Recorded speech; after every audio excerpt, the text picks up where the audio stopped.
Ad Astra. Thank you for Ad Astra.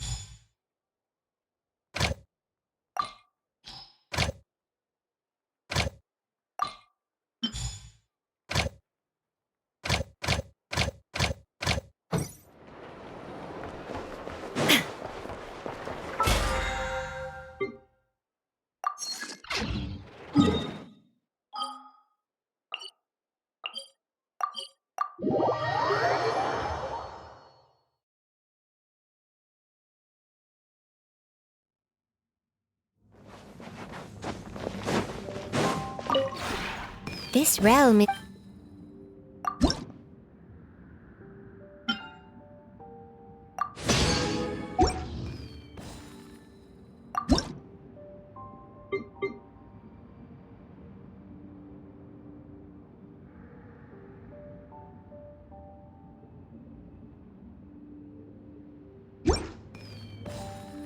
If you ever...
It all adds up.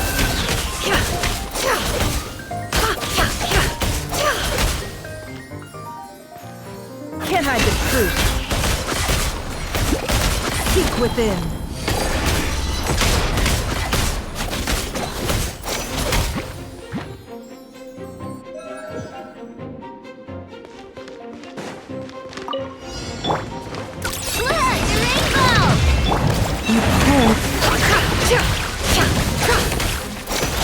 No more lies.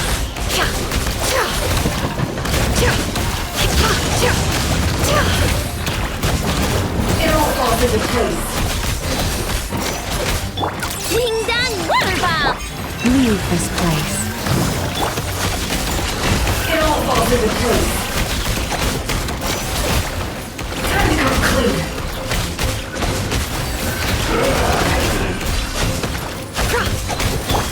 Lash attack! Forest? It all falls into place. The mystery unravels.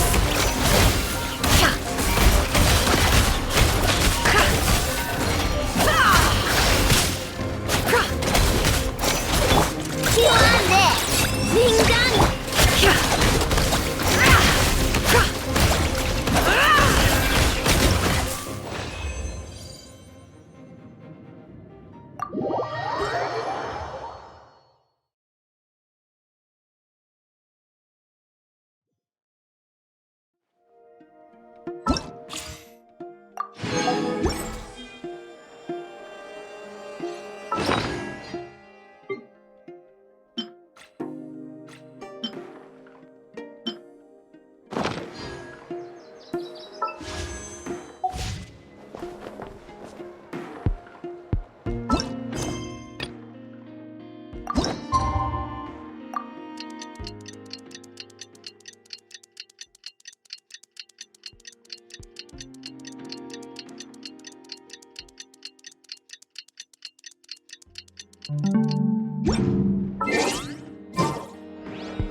It's been a few days since we said bye to the others in Nasha Town. Still no news about Rerir, though. Where could he have slunk off to? If only he was gone for good. But with all the trouble he stirred up before, there's no way we've seen the last of him. Hello! You must be the traveler in Paimon? Mr. Flynn has been looking for you. Unfortunately, there's been a serious wild hunt attack over at the quarry. He thinks it's time to regroup and figure out a plan. The wild hunt? Oh, uh-oh. We better get over there, right away! Come on, let's go!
I can barely sense any Kuvaki at all.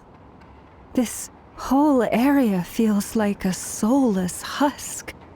Looks like his appetite truly is insatiable. As if the power of that energy cannon wasn't enough. He's not seriously still getting stronger? What's his endgame here? Ah, everyone's here already. Hey, we made it! So, what's going on? We've all been on high alert since we split up a few days back, expecting Rerir to strike again. But it's like he just vanished into thin air. No one has seen him nor found any trace of his presence. That is, until this morning, when a ratnik found signs of wild hunt activity while out here on patrol. As you can see, the crystalline itself is physically intact, but the Kuvaki it contained is all but completely diminished. And we're sure that Rerir did this. Who else? He's the only one who could pull off a stunt like this. Kuvaki loss has reached critical levels. Rerir of Solnari set to maximum threat level. Warning, unless de-escalation measures are taken soon, he will pose a threat beyond our ability to contain. The consequences could be catastrophic. Traveler, Do you remember when we encountered Rerir just after regaining his body? There wasn't a shred of sanity left. Nothing but madness and rage.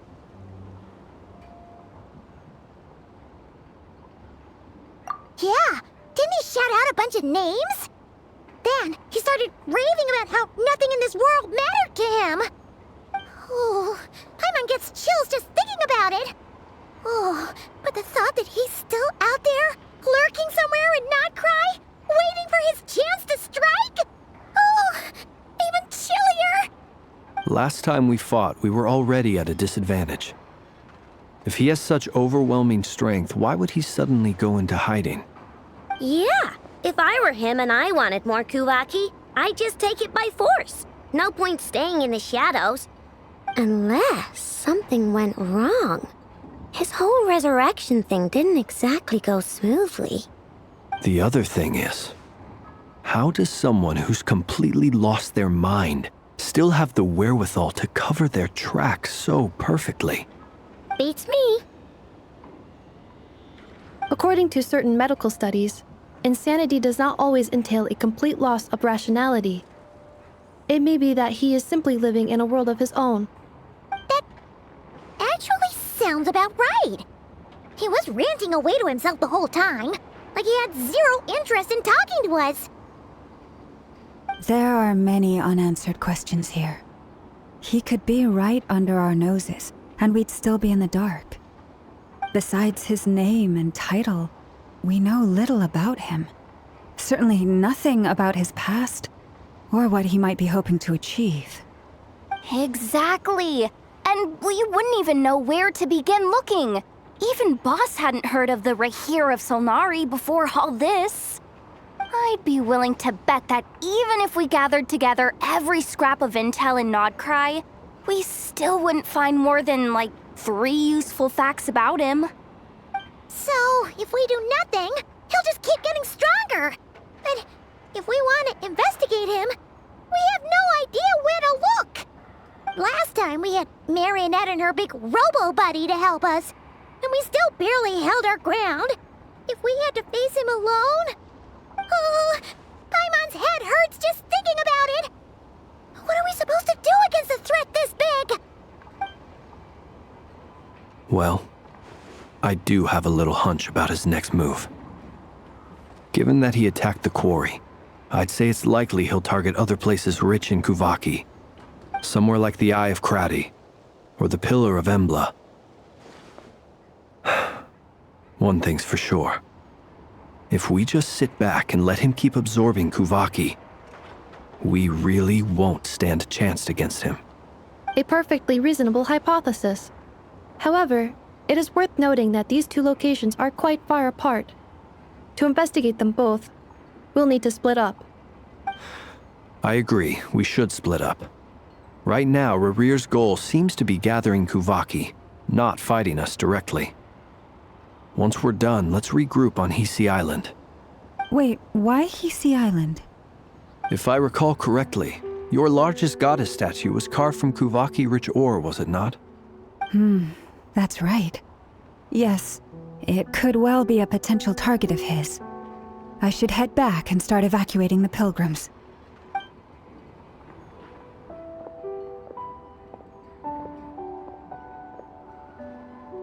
Splitting up's always gonna be risky.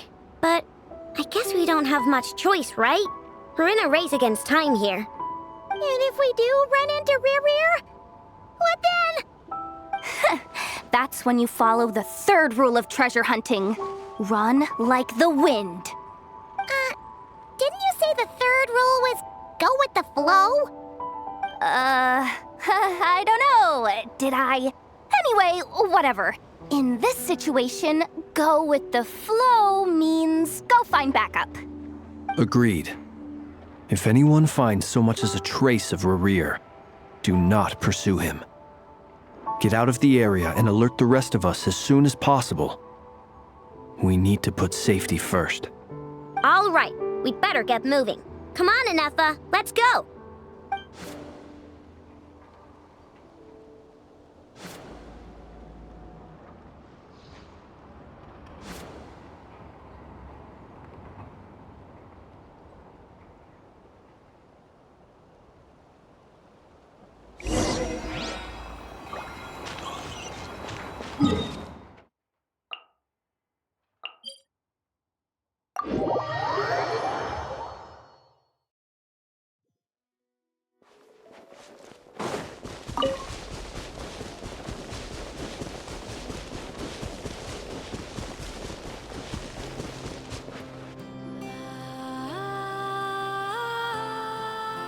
Any leads?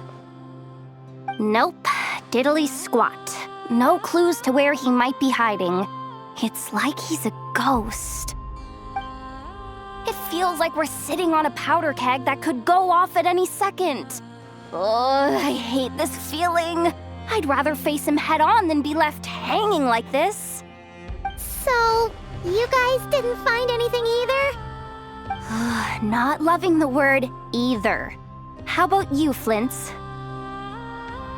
I questioned a few Ratniki and eventually narrowed my investigation down to one suspicious individual. But by the time I got to his place, he was already gone. Almost as if he knew someone was on to him. Either that or he's just extremely cautious and doesn't stay in one place for long. He's been biding his time for a while now. The question is, where or what is his next target? No idea. Since regaining his body, he seems to have lost all interest in the fragment in my possession. If he did still want it, he's had plenty of chances to take it. All we can do now is hope that Aino and Anefa turn up some leads. Darn it, Rerir. If you've got the guts, come face me one-on-one! Wait, he's actually here? I didn't mean it, I swear! No, it's coming from Silver Moon Hall. The Lady Kutar might be in danger.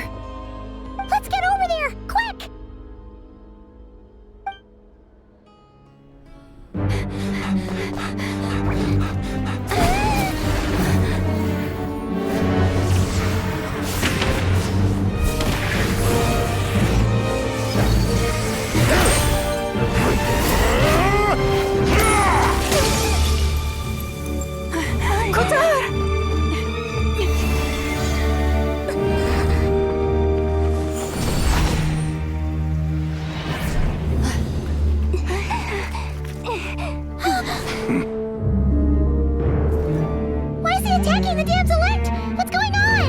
No time for questions. Stop him!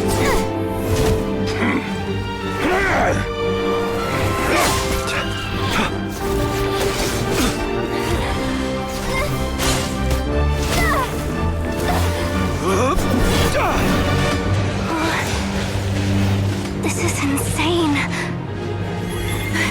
Yehuda, get Kutar out of here! On it.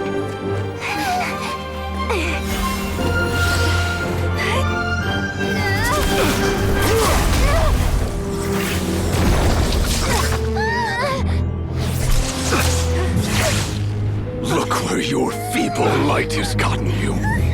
Now you shall plunge into darkness. Thalindus, soon I will find a way. Watch out!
Made it out of there alive.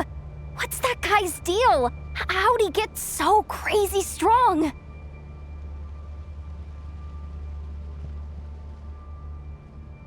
He's a threat to this entire nation. I doubt his strength could even be measured by conventional standards. I have a question. When me and Anefa showed up, we saw him chasing after this lady like he wanted her dead. What was that all about? We weren't there for the whole thing either. They were already duking it out by the time we arrived. Yeah, we didn't see how it all started. It all escalated so quickly, we had no choice but to step in. Kutar, can you shed any light on the situation? Kutar. Cross-checking database. I see. So you're the one that the Frost Moon Scions refer to as the Moon Goddess? Wait, she's the moon goddess? Oh, no wonder she looks just like all those statues. There are many reasons why people might worship the moon, and just as many why they might despise it. I've never met that person before, but there was no mistaking his deep-seated hostility towards me. Why he holds me in such contempt, I cannot say. But since he hunts the power of the moon, it's no surprise that I am a target. Kutar. There are many potential motives. For instance, you help the traveler escape his grasp. This could be his way of taking revenge. It is also possible that he covets the Kuvaki inside you and seeks to take it for his own. The list goes on. But right now, devising a counter-strategy should be our #1 priority. The likelihood of this location being discovered is close to 100%. A counter-strategy? We don't stand a chance against an enemy like this. Surely our only option is to run. He's not gonna chase us to the end of the world, right? So as long as we can sneak out of Nodcry undetected. No, I can't say that. Come on, Yehoda, this is serious stuff. You can't suggest we all just chicken out. Running is our only option. Huh? You seem surprised, but what other choice do we have? We are facing an enemy we cannot possibly defeat in battle. Well, I mean, yeah, but still. It's not too late. I can distract him, so you'll have plenty of time to make your escape. Wait, what? You're gonna act as bait? Doesn't that make sense? I'm the one he's after. There's no need for you to risk your necks on my behalf. A coyote doesn't stop for bypassers while it's howling at the moon. What is it, Loma? The Frost Moon Scions have already grown accustomed to life without their goddess. My presence here is no longer essential, and this is not my home, so you needn't ask me to stay. We can't just roll over and let him get away with this. That's not our style. Yeah, we can't just call it quits after everything we've been through together. Besides, she'd pretty much saved my life back there. If I just ditched her now, I'd never forgive myself. We can't overlook that you have saved our lives multiple times now. To talk of returning the favor would be a little crass for my liking. But suffice to say that we are friends, and friends look out for one another. Rerir's true objective remains unclear. Even if we were to sacrifice Miss Kutar, there's no guarantee he would stop.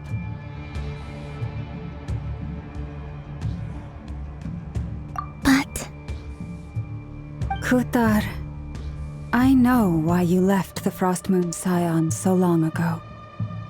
It was because people started treating prayer as a form of trade.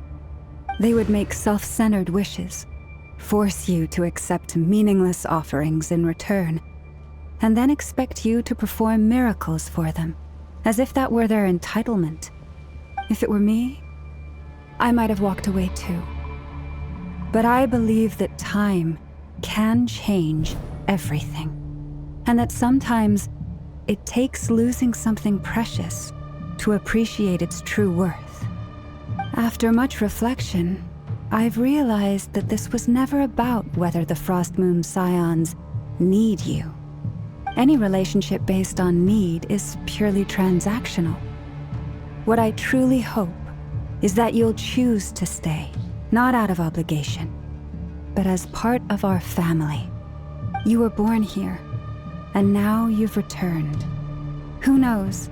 Perhaps it was the moonlight that guided you home. Thank you, Lauma. But my power is on the wane. I'm afraid I will be of little use to you now. Very well then. I'll do as you say. Both times you saved us, we were transported across great distances in an instant. Is that one of your powers as the moon goddess? It is, but I find it very draining. I barely managed to pull it off just now, and it will be some time before I'm strong enough to do so again. Rejected by the world, my power is dwindling. Like a lake, cut off from its source, slowly shrinking away. Now, it has almost run dry. What do you mean, rejected by the world? The 3 moons belonged to the ancient bygone era in which they came into being. From the moment I was born, the world itself has been steadily sapping away at my strength.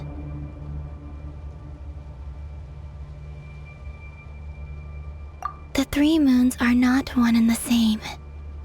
As the goddess of the frost moon, I cannot wield the powers of the other 2.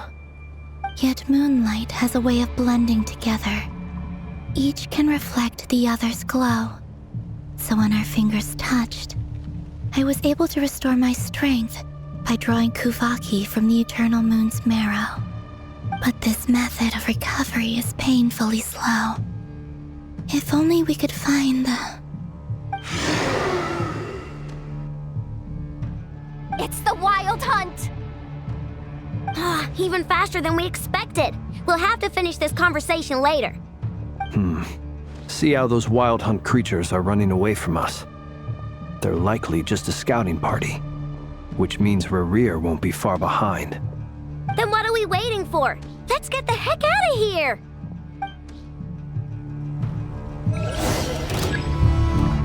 You need this plane. The night cometh. They just keep coming! This is driving me nuts! Rerir's closing in on us. We need to pick up the pace. There's too many of them! And this time, we can't fall back on Kutar's house to escape! This goes on much longer.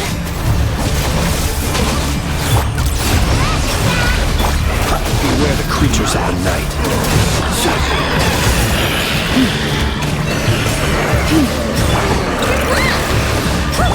Annihilation Moon. By the frost moon hold. Branch into song. Offensive mode engaged. No claw! Observe. The night cometh. For the everlasting curse. Receive my blessing. Ultimatum protocol.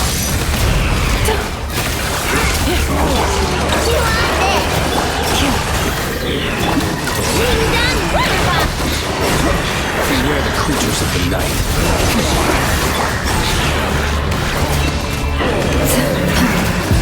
By the frost moon hold. Annihilation mode. Look, the rainbow! Go claw! Close your eyes. Observe.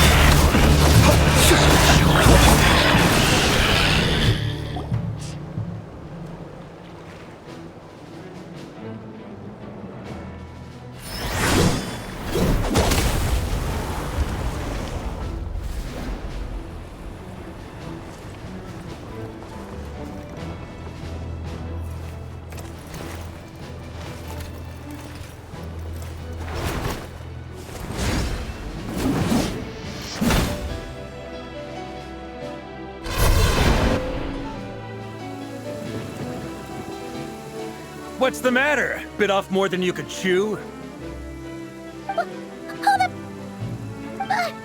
are you? Uncle Varka! You're back from Amsvartnir? Whoa! You're Varka? Grand Master of the Knights of Favonius? We could save the intros for later. Right now, let's get you all out of this hellhole.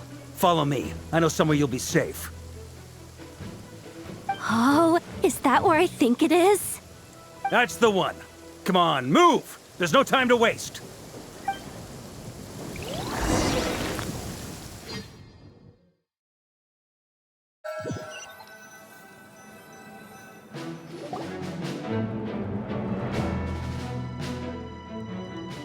Wow! Where are we? This is so well hidden. Well, that goes without saying. This is the Knights of Favonius' meeting place in Nodcry, and a contact hub for the Northern Intelligence Network. AKA, the black market of intel. No matter what faction you're with, it's the place to buy and sell information. Their headquarters are in Nodcry, but they've got contacts in every nation. As an expeditionary force on foreign soil, working with them has offered us the most effective way of getting our hands on reliable local intel. This is where we meet, so naturally, it's secure. Anyway, where were we? Folks from Nodcry should be pretty familiar with me by now, but I believe this is the first time we've met. Allow me to introduce myself. I am Varka, Knight of Boreas, and Grand Master of the Knights of Favonius. We've heard all about you. This meeting's been a long time coming. You look way younger than Paimon expected, but you definitely have that Grand Master vibe. Well, I'm no spring chicken. Just not showing my age yet. Definitely feeling some of that back pain today, though. Rushed back from Amsvartnir without a wink of sleep, only to get right into another fight with that freshly revived maniac. Another? You mean you fought him before? Yep. He wasn't nearly as strong back then, but he was still a formidable foe. I brought some of the knights along to give him a little surprise, but he saw us coming from a mile off. My squad took heavy injuries, and I barely made it out alive myself. We knew it might have been our last chance, so we staked everything on it. But still, it wasn't enough to stop him. I tried tracking him down afterwards, but he didn't leave a trace. Even in his unhinged mental state, he's as cautious as any trained operative. So, I decided to come find you. And as luck would have it, turned up to find you being ambushed by the Wild Hunt. The rest, you already know. Is that why he's been frantically absorbing Kuvaki these past few days? Because he sees you as a threat? Maybe I'm part of the equation, but even if I weren't, I'm sure he'd still be gathering power. He's clearly working up towards something. Note to self, Uncle Varka's strength rating officially upgraded. Guess it's my turn to ask questions now. So, what exactly has been happening in Nodcry? Why is the Wild Hunt returned in humanoid form? And why is it after you? That's a long story, but I'll try to make it quick.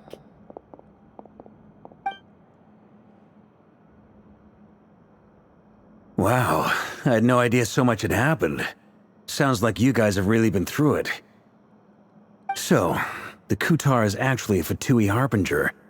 And all this Wild Hunt activity in Nodcry is the work of the Rerir of Solnari, one of the 5 sinners. Oh, that's a lot to take in. Need some time to wrap my head around it all. I'm truly sorry, Mr. Varka. You stood with us against the Wild Hunt, and did everything you could to stop it from escalating into a full-blown catastrophe. And then, the one time you're away, it all comes to a head and all your hard work gets undone. You've got nothing to apologize for, Miss Moonchanter. You can plan 100 steps ahead and still slip up. That's just life. No one knows what tomorrow holds. You can't predict which way the wind will blow next. And, to be perfectly honest, I can't say I'm surprised. For all the times we've defeated the Wild Hunt in the past, we've never been able to completely wipe it out. Turns out, we were just delaying the inevitable. But now that a new variable has come into play, fate may well take a different course. A new variable? You mean Us? Who else? And in a strange way, I think his resurgence might not be an entirely bad thing. The Wild Hunt is like an unrelenting force of nature, but Rerir is an individual with an agenda. He's gotta have a weak spot somewhere. That said, while Ino was explaining everything just now, some of the points that Mr. Flint's added caught my attention. You mean about our mystery ally? That's right. From what you've said, not only did they lead you straight to some key files, they also shielded Hisi Island from a lethal Kuvaki blast. I don't know who or what could pull something like that off. Heck, even Miss Columbina doesn't have a clue. I hadn't heard the story about those files. Would you mind repeating their titles for me? Wild Hunt Phenomena Log, a Nodcrian Ratnik's Field Journal, and Kuvaki Survey Log. Oh. No. Still doesn't ring a bell. Another dead end. Guess all we can do now is hope that our mystery ally keeps showing up when we most need them. Still, it's safest to assume they won't be intervening again. From here on out, we'll have to resolve this crisis by ourselves. Your intel also explains something else I've been wondering about. The reason I led my team to Amsfarnir was because we'd had reports about a possible source of the Wild Hunt showing up there. But once we looked into it, it turned out to be a red herring. I don't know who was behind it, but clearly, it served its purpose. I doubt it's by chance that he happened to make his comeback while my attention was diverted. And from everything you told me, it sounds like his scheming began well before his return. So maybe luring me away was all a part of his plan. But is it even possible that he orchestrated all of this by himself? The Moon Maiden and the Rerir of Solnari, Nodcry of all places. The way everything is unfolding, it can't be a coincidence. So, what do we do now? Got any ideas? Right now, we've got at least 3 things to consider. Let's go through them one by one. First, we need to figure out how to take down Rerir. If we can't beat him in a straight-up fight, the rest won't even matter. To my knowledge, the bulk of Nodcry's fighting force is already gathered here. But even with everyone united, we're still no match for Rerir in his current state, let alone with his power still growing. What if there was a way to tap into a new power of our own? How so? Have you thought of something, Columbina? 3 moons once watched over this world. The Eternal Moon was the largest. The Frost Moon was the brightest. And the Iridescent Moon was the most mysterious. They say that back then, the 3 moon goddesses wielded immense power. Enough to shape the workings of the world itself. I now bear the Frost Moon's power, and the Eternal Moon's marrow resides within the Traveler. Hold on. Are you suggesting? The Iridescent Moon, the last piece in the puzzle. That's right. If we can find the Iridescent Moon's marrow, I will be able to regain my strength much more quickly. The 3 moons are said to stir the tides and illuminate all things. Perhaps they hold further secrets beyond our understanding. According to my analysis, the solution is feasible. However, it is subject to one major condition. How do we locate the Iridescent Moon's marrow? I know a way, but we will need to visit the Fatui's Experimental Design Bureau. The Experimental Design Bureau? Are you saying we need to involve Marionette? Yes. I must speak with Sandrone. It's a long way from here to the Experimental Design Bureau. There's a high chance you'll be spotted. You shouldn't go alone. Then that's settled. Next up, our second priority. Somehow, we need to figure out Rerir's end goal. As you saw for yourselves, when he was still in his Wild Hunt form, everything he did was for the sake of recovering his body and resurrecting himself. His first act since then, after laying low for a while, was to try and assassinate this young lady. People's obsessions often reveal their greatest vulnerabilities. There must be a reason why he despises the moon so deeply. Perhaps it sheds some light on his title, the Rerir of Solnari. The Wild Hunt has plagued Nodcry for centuries now. If we want to stop it for good, we have to get to the root cause of what's driving it. It's true. We still know very little about him. If Kuthar hadn't given us that lead, we wouldn't even know his name. But where would we even start? I doubt even the Intel Queen of Nodcry has a clue, and she has info coming out of her ears. Oh? That's a rather hasty conclusion for someone who's so painstakingly meticulous when it comes to dealing with machines. She heard me.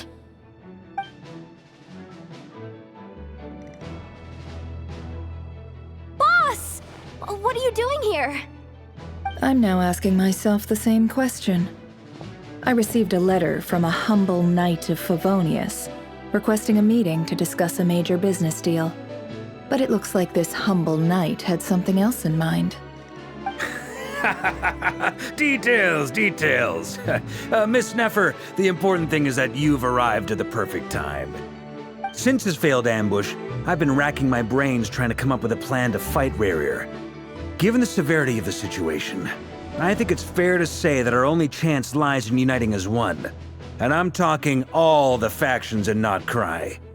We can't do this without the Curatorium, but I knew it'd be a tough job to win you over. So, I took the liberty of reaching out for a little chat. Wait a sec. How did you even hear about this place, Neffer? Didn't you say this is meant to be the Knights of Favonius' meeting spot? And a contact hub for the Northern Intelligence Network? And isn't it supposed to be super hidden?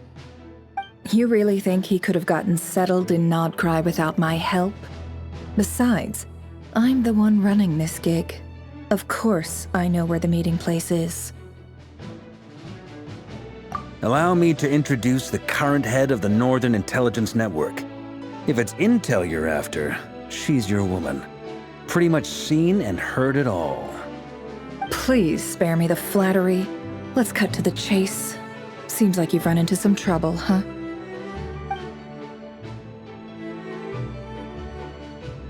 Well, this certainly qualifies as an unforeseen crisis.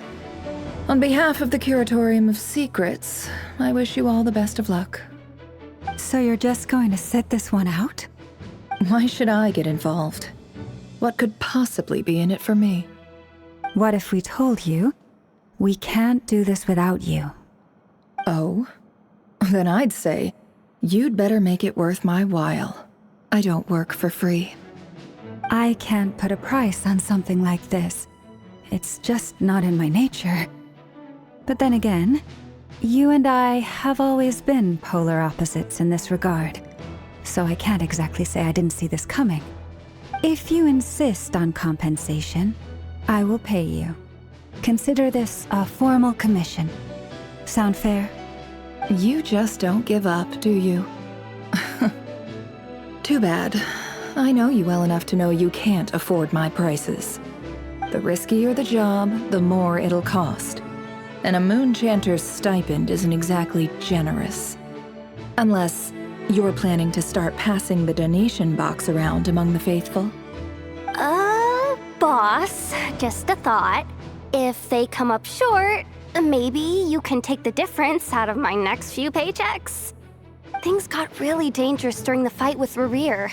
If this girl hadn't saved me, I'd be ley line fodder by now. I'd be gone for good, boss. If there's any way we can make this work, I'd really like to help her. Please? I'm begging you. This is why I'm always telling you never accept favors. They are the hardest debts to repay. You have to be careful who you get involved with, or you invite all kinds of misfortune. Very well, Yehoda, I will help. But just this once. Don't count on this happening again. Flynn's, that fragment that Rerir was after, do you still have it on you? Of course. Let me borrow it. I need it to follow up on some leads. Wait, you actually have some leads? This is top secret information. I get it. We all have things we'd rather keep to ourselves. Plus, I know we can count on you, so we'll leave the intel gathering in your hands. And that brings me to the third and final item. We need to find a way to distract him. We need time to make our move, so someone will have to stall him. I'm in for this part, no matter what. Anyone coming with? Count me in too. Come off it, you two. Quit playing heroes. I'm way ahead of you here. Enefa did a scan of the Moon Goddess's Kuvaki signature, and we're gonna use it to make some decoys over at the Kramkake craft shop. Anyone who's in, follow me. Once they're ready, we'll deploy the decoys across Nogcry. So as long as the rest of you keep moving, he won't catch on to your scent and won't be able to track you down. I like it. Genius idea. No biggie. All right then, we'll split into 3 teams. Once your team has finished their mission, return here and wait for the others. Dismissed!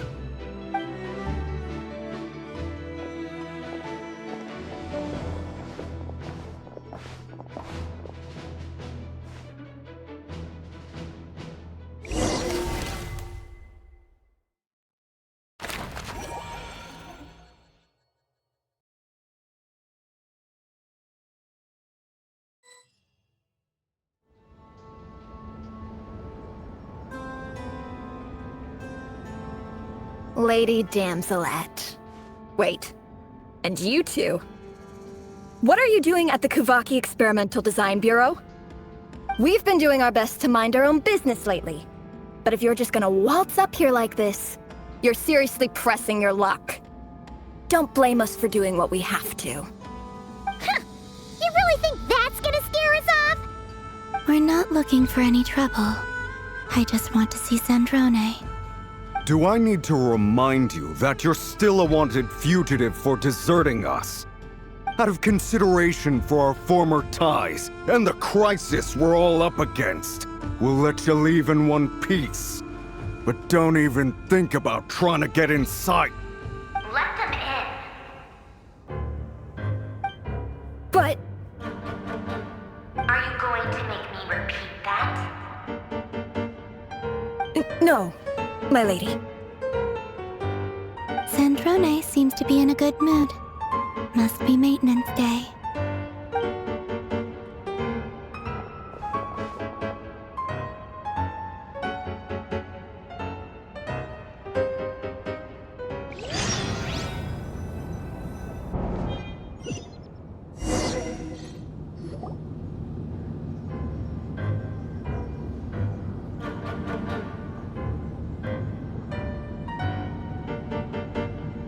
So tell me, to what do I owe the honor this time? Actually, before you answer that, just so we're clear, we're not colleagues anymore, Columbina. I don't owe you anything. I promise it's nothing big. It seems like you've gotten the wrong idea here. The only reason I let you in was because I was bored. It seemed like a way to kill some time and satisfy my own curiosity. Whatever miscalculations I may or may not have made in the past, I haven't lost the plot enough to even consider sticking my neck out for your sakes. I'd like to speak with Arlencchino. What? Huh? You mean the knave? I'd like to speak with Arlencchino. Is she in Nogcry? No, she's not. Once the work on this facility was completed, she went back with the Rooster and Regrator. The only ones in Nogcry are me and... What is it you need to speak to her about anyway? Rerir is hunting me. If I'm going to face him, I must first retrieve the lost moon.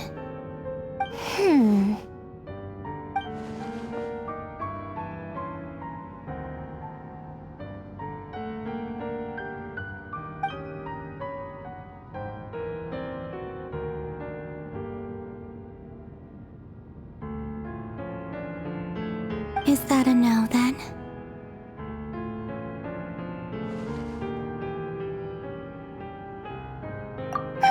As if I need reminding. I was this close to settling things with him, before someone decided to whisk me away to their weird little garden. Have you held any tea parties lately? Tea parties? Yeah, obviously. You don't seriously think we'd pack it all in just because you aren't here. If anything, they've been more eventful than ever. Just me, Arlencchino, and a bunch of insolent, insensitive guests who won't stop asking where you've gone. Oh, they've been a real joy. I bet you served them the worst tea you have. Just like you used to do to me when I upset you. Who cares about how good the tea is when there's no one around to drink it? I keep losing people. First Rosaline, now you. I'm running out of people who can make me laugh. Honestly, what could be more ridiculous than a multi-centenarian goddess who's only ever had the plain herbal tea she received as offerings? You'd always brew a different type of tea for me each time. Was it really just to see how I'd react?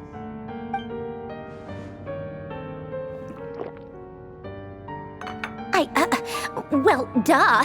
Why else? Watching you squirm was practically my only form of entertainment.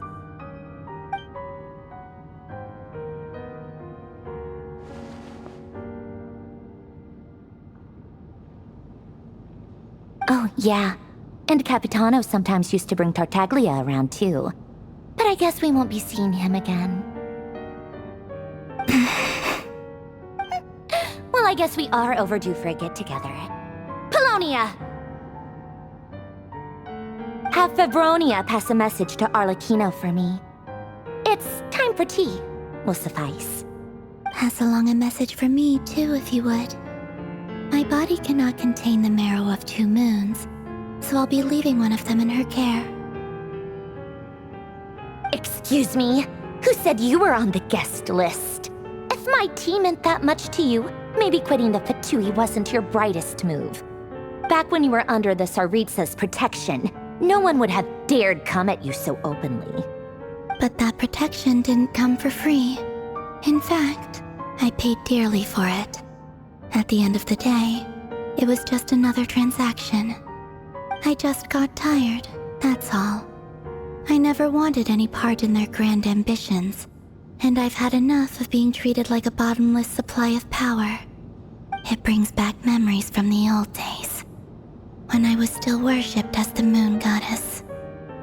Centuries on, it may be a different group of people, but I see the same greed in their eyes. I figured you'd leave eventually. You didn't have as much of a reason to stay as I do.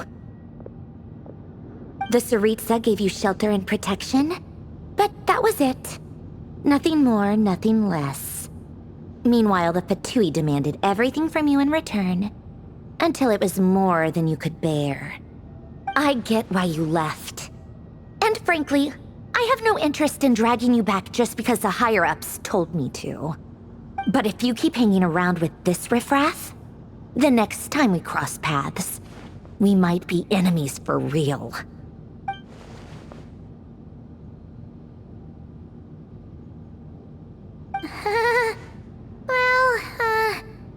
Guess that's our cue to leave. That might be your plan, but it sounds like someone else wants you to stay a little longer. Huh? What do you mean? Listen.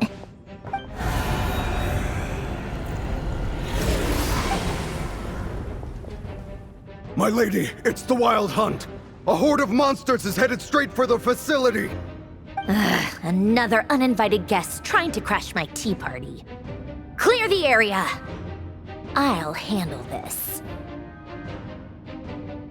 Wait, what? You want us to leave you here by yourself?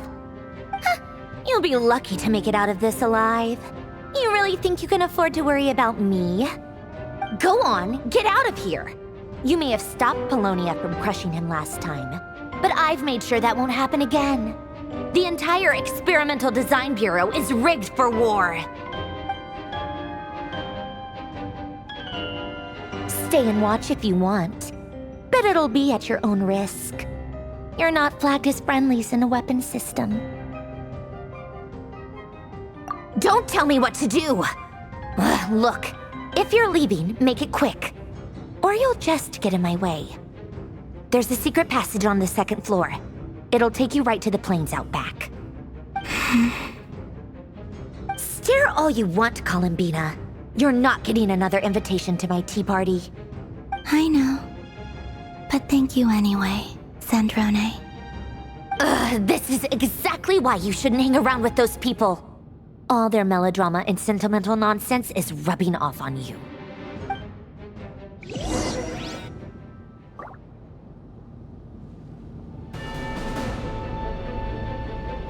Come on then, Mr. Rerir. Let's pick up where we left off. It's your wild hunt monstrosities versus my beautiful creations. Let's see who comes out on top.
Polonia, get him!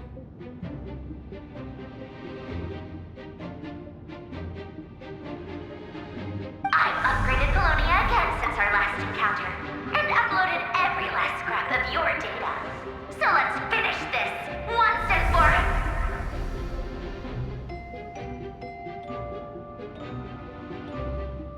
all. She's not here.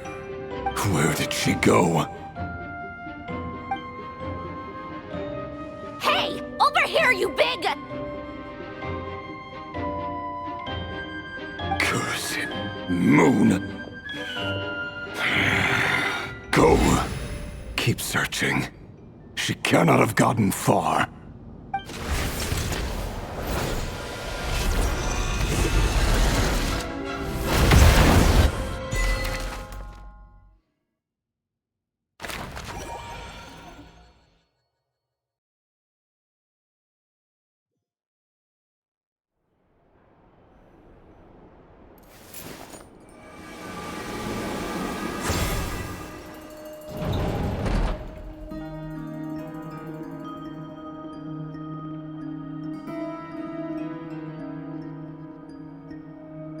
So this is your method for investigating Rerir's past? It almost looks like some kind of ceremony. Good deduction. But it's quite a different affair from what you're used to with the Frost Moon Scions. Whoa! First time I've ever been in here. Boss always said it was off limits, so I pictured some kind of creepy dungeon. But it's actually kinda nice. Oh, I guess this must be Sumeru decor? That's where Boss is from. And that nice shopkeeper who sold me my treasure compass. I'm not sure exactly what you've got planned, but it looks like you're all set. When do we begin? Whenever we wish. But for some reason, I've got a feeling this isn't going to end well. I've never faced Rerir myself, but from what you've told me, his power is beyond anything I could imagine. I, on the other hand, am just an ordinary businesswoman. Our paths should never have crossed, yet here I am, forced to make an enemy of him. If you ask me, you're about as far from ordinary as it gets. So what are you saying? You're getting cold feet? Once I take a job, there's no backing out. Still, I have to ask myself if the power I'm relying on will even work on an opponent of this caliber. And also how to make sure I come out of this alive if things spiral out of control. Death is the one thing we can take for granted. It is the great equalizer, however fortunate or unfortunate we may otherwise be. So it's important to consider how to spend what lifespan we have left. Come on, boss. Lighten up. Quit talking about death. It's bad luck. For once, I agree with you. When you're up against a foe like Rerir, there's no such thing as being too prepared. Is there anything I can do to help? That won't be necessary. I've already made up my mind. Time to cash in a precious favor I've been saving for a rainy day. Yehoda, I need you to find someone for me. The sooner the better. Find who? That shady merchant who sold you an overpriced treasure compass the other day. Come on, boss. You're pulling my leg again. In what way is she shady? She showed up when I was completely lost and sold me a neat little gadget that was exactly what I needed. Trust me, she's a good person. Anyway, I know who you're talking about. Don't go anywhere. I'll be right back.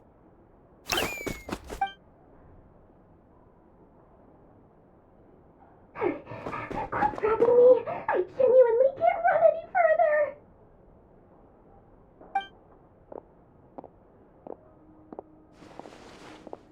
Hey, aren't you? What is it? What's the big rush? You dragged me out of a dream where I was literally swimming in Mora. I'm charging double my usual attendance fee. See, look how easygoing she is. After that rude awakening, she could have completely snapped at us. But instead, she kept it together and just asked for an extra fee. Dori Sangama Bay? I never would have pictured you two doing business together. If you want to make it big in Nodcry, it's all about connections. Lady Nefer just so happens to have a lot of intel that interests me. And she also did me a big favor in the past.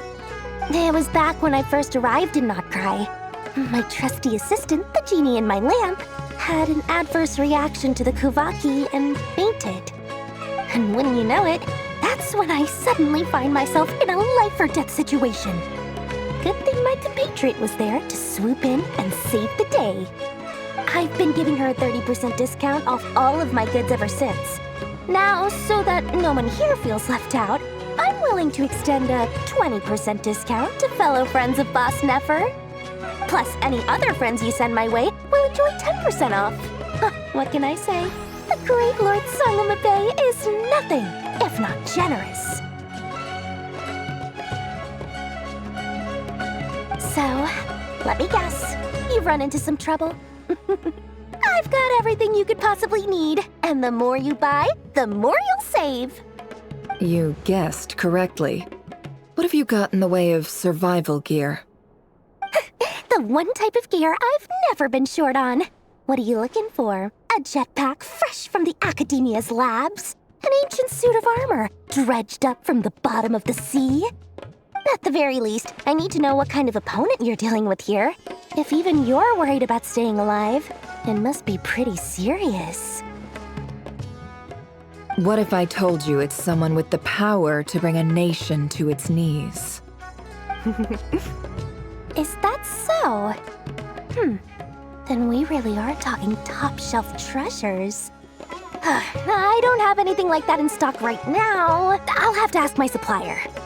Your supplier?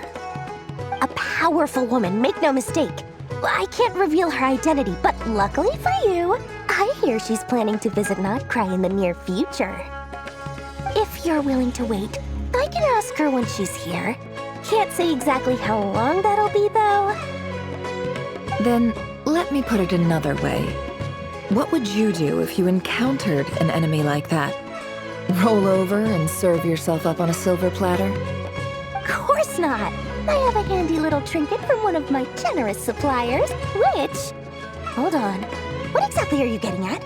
No, this is for my personal use only! Let's just say I'm borrowing it, all right? Just for insurance purposes. You'll get it back later. Favors are the worst kind of debt to owe, and now you've got a chance to repay one. A win-win situation, don't you think? Fine. You can borrow it for 5 days. No, make that 3. And for every extra hour after that, I'm charging you 1,000,000 mora. Deal? Deal.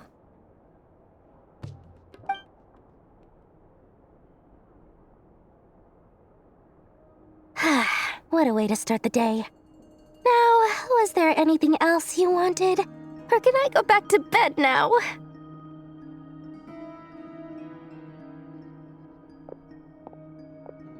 That will be all. Take care now. Don't trip up on your way back, friend. See you later! You're my favorite shopkeeper.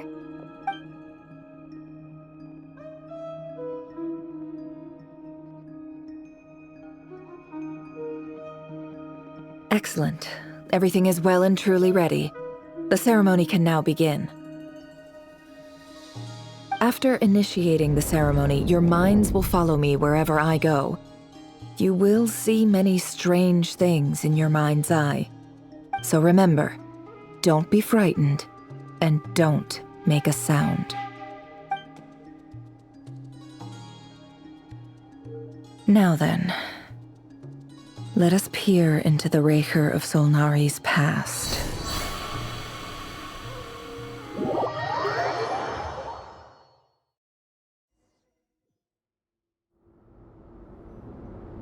I made it. I don't recognize this style of architecture.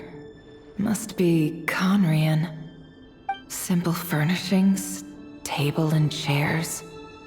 It's a more ordinary house than I might have expected. Looks like the fearsome Rerir of Solnari came from surprisingly humble beginnings. Unless this passed for luxury in Conria. Unlikely. It was said to be a very prosperous nation in its heyday. Anyway, I'll keep exploring.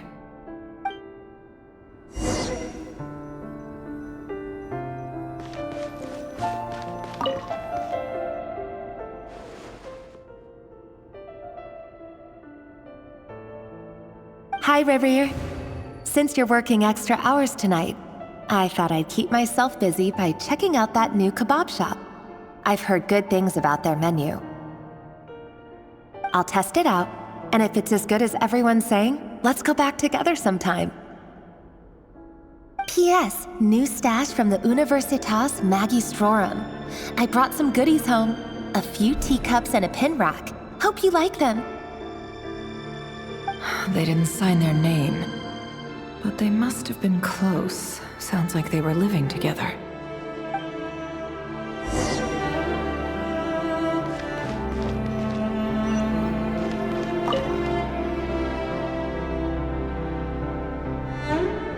I went over to Joseph's for drinks today. They have a fine collection, but I went alone. Felindis was tied up with something and couldn't make it. Joseph asked why I came alone, but I didn't really have an answer. He then went on to ask about other things. If you ask me, someone who asks that many personal questions is too nosy for their own good. But if he invites me again, chances are I'd still go. Felindis. That's the same name Rerir mentioned. Grain imports keep falling. If things don't pick up, we'll soon be back to meat and mushrooms only. Honestly, I'm not a huge fan of that new type of mushroom everyone's been into lately. Didn't it start out as a lab-grown variety? I heard it's even mildly corrosive. Seriously, why would you even eat something like that? I don't care if it's an impressive feat of alchemy. That just isn't the kind of thing I like to eat. Grain has to be imported, and they're eating a diet of mostly meat and mushrooms. Could it be because Conria is underground, so it doesn't get much sunlight? That would explain why they use so much stone in their buildings. They even use alchemically modified strains for food. Seems like the people of Conria don't have many options when it comes to dining. I've just about saved up enough now. Time to buy it and keep it somewhere safe. Making a big purchase. I wonder what it is.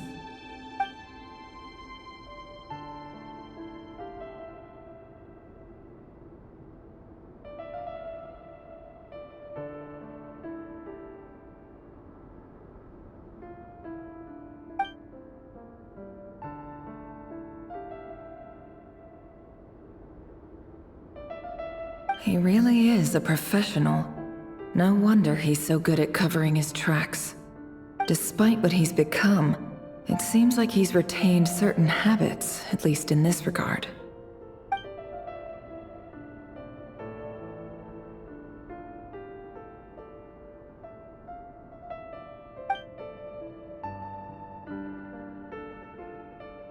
Did Rerir rip it out himself?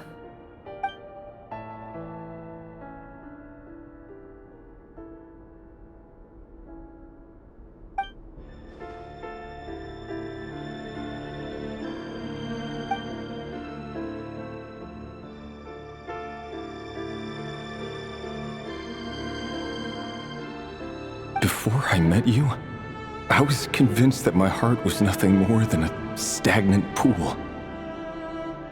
The burial place of a fallen moon. A withered, windless grove where the waters rested forever unrippled. It was you who helped me see that my heart hadn't entirely withered away. That it could still beat to the rhythm of love.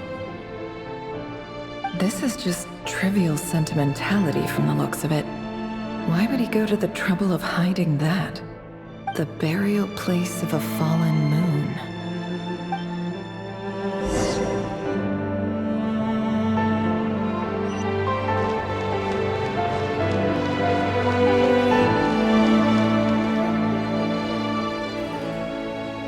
Rerir, over here. Dane! Oh, and, Vediflin here? What a surprise to see you here, sir. Hello there, Rerir. You need not address me so formally outside of court. He doesn't get that much free time, so I invited him over for a drink. Even the court prophet deserves a break every now and then, right? Well, I'm flattered. So, what are we discussing today? Hey, don't look at me. As far as I see it, we don't need an excuse to have a few drinks. Come on, don't give us that. Didn't you say you were about to pop the big question? How's that coming along? Who'd have thought the great Twilight Sword was an even greater gossip? I just didn't expect you to be the first one to settle down and get married, that's all. Yeah. If you told me that a few years ago, I wouldn't have believed you either. So, are you planning to come clean about your job then? I'm guessing you still haven't told her. Sure, I'll have to tell her at some point. But I'll need to pick the right time and place. To be honest, I have no idea how she'll take it. Come on, stop being such a pessimist. For all you know, she could be thrilled. I bet she'll be much more impressed by your actual job than the one she thinks you're doing now. A member of the King's Guard. Quite the cover story. Does the king himself even know? Of course he does. Anyway, enough about me. How have you been? Me? Same old, same old. Nothing much to... Huh? What's up, Ved? It's nothing. Vediflin, Dainslift's elder brother. Renowned throughout the court of Conria as the Visionary, and said to possess a wisdom far beyond the reach of any ordinary man. And yet, despite the gulf between us, he seems to have something to say about me. Does he even know me? Does he see me as a friend of his brother, or just another of the Vinster King's blades? Why did he react so strongly? Was it really to do with what we were talking about? Brown, curly hair and brooding blue eyes. So this is what Rerir looked like back in the day. Perfectly normal. No different from anyone else. As frightening as this monster is in the present, there's something even more unsettling about seeing the human he used to be.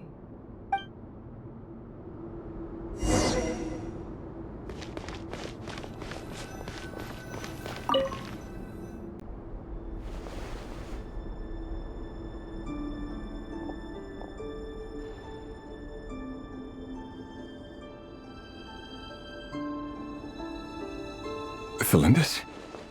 You're back early? Our equipment's being serviced today, so I got off earlier than usual. How's your day been? Aw, why the long face? Is something the matter? Has your boss been giving you a hard time again? Went for a drink with Dane and the others after work. Isn't that a good thing?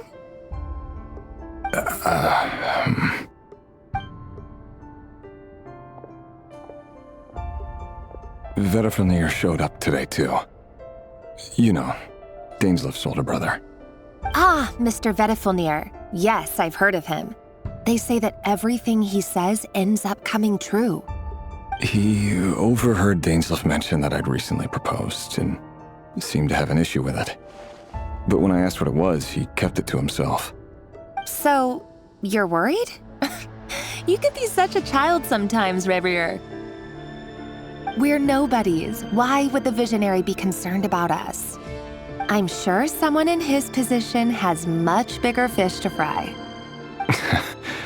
Maybe you're right.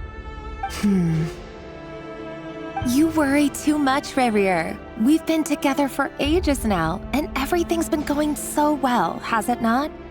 You've even proposed to me. So, you do remember. Tell me then. What's your answer?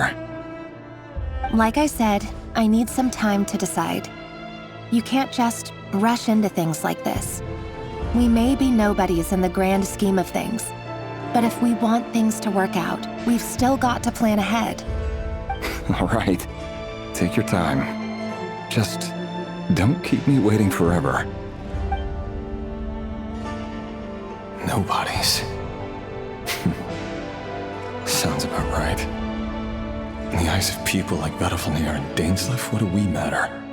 Can someone whose gaze is so fixed on a far-flung future even see the present clearly?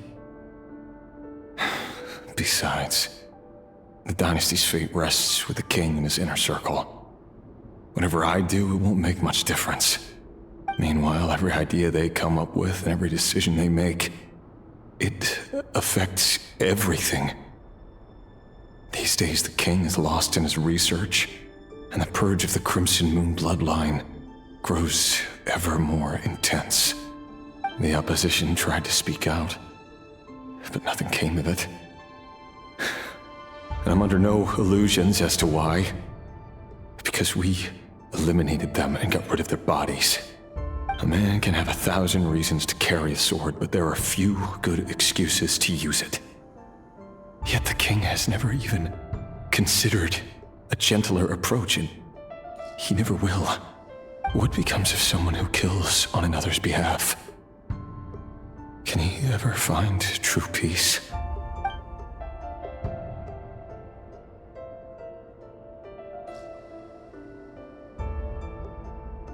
Thelindis?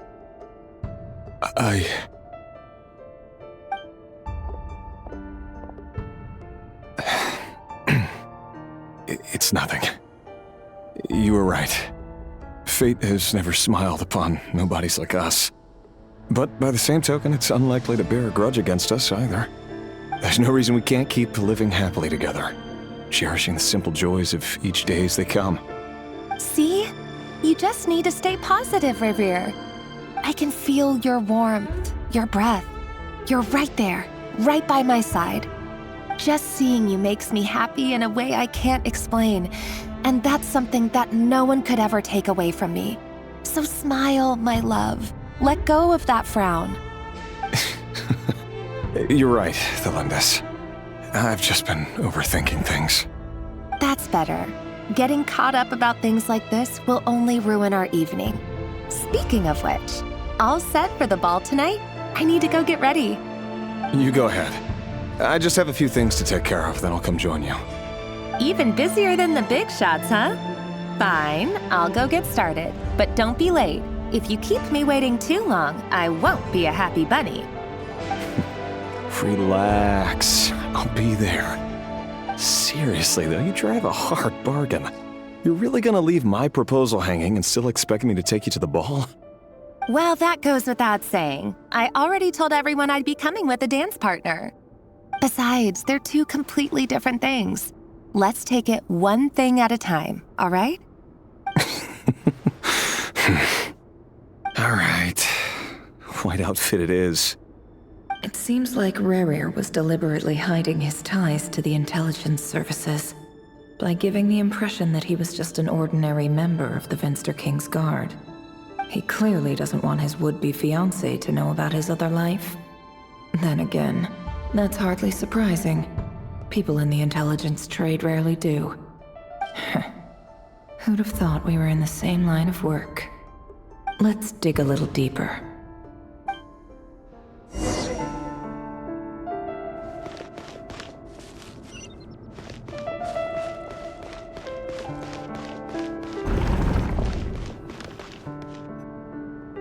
Our last operation was a resounding success, and all thanks to you, Rerir of Solnari. In total, we apprehended 32 dregs of the Crimson Moon, and 67 accomplices. After all these years since the dynasty's fall, so many of them still linger on. Indeed, it cannot be denied.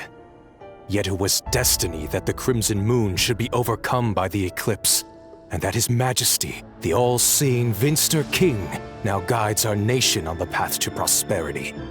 Conria has no further need for a dead moon. But alas, there will always be those who refuse to see the truth, choosing instead to romanticize the past. That's not entirely true. Much about the Crimson Moon era was worthy of remembrance, and that's exactly why they keep trying to see it restored. Many of its secrets remain unsolved to this day. As it happens, that's precisely the field of study my partner is devoted to. You still haven't told her what you really do for a living. Where would I even start? How do you tell someone that you're one of the king's hand-picked executioners? That your hands are steeped in blood? You didn't choose this life, any more than I did. Orphans like us don't get a say. But I'll sure as heck be the one to pay for it. Speaking of which, we need to be more rigorous in the way we identify direct descendants of the Crimson Moon. Someone, it seems, has strong opinions about my future plans. Most likely my marriage in particular. I have a feeling that we may soon become targets of the Crimson Moon's retribution. Your concerns are not unfounded. They've taken out many of our colleagues these past few years, and for that very reason. These are no helpless lambs we're leading to the slaughter. They're wolves in sheep's clothing. Take care, Rerir of Solnari. I look forward to toasting you at your wedding. Thanks, Thorkel. You look after yourself, too.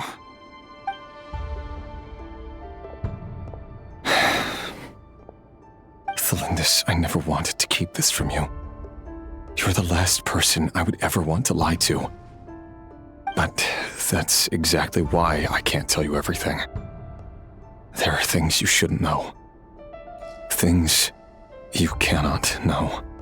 The moonlit dynasties are a thing of the past. Yet even now, with the sun shining high in the sky, there are those who would call forth a dead moon's ghost. Could that be why Vedalfnir held back? Or was it because of some court secret he's not at liberty to share? I have to get a clear answer from him. No matter what happens, I will protect Thelindis.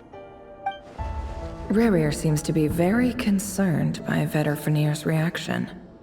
Vedalfnir and Dainsleif, the Visionary and Twilight Sword. So that's what they were really like. I've investigated this whole area now. There doesn't seem to be any other memories here. Should I try somewhere else? Wait a second. What's this black smoke?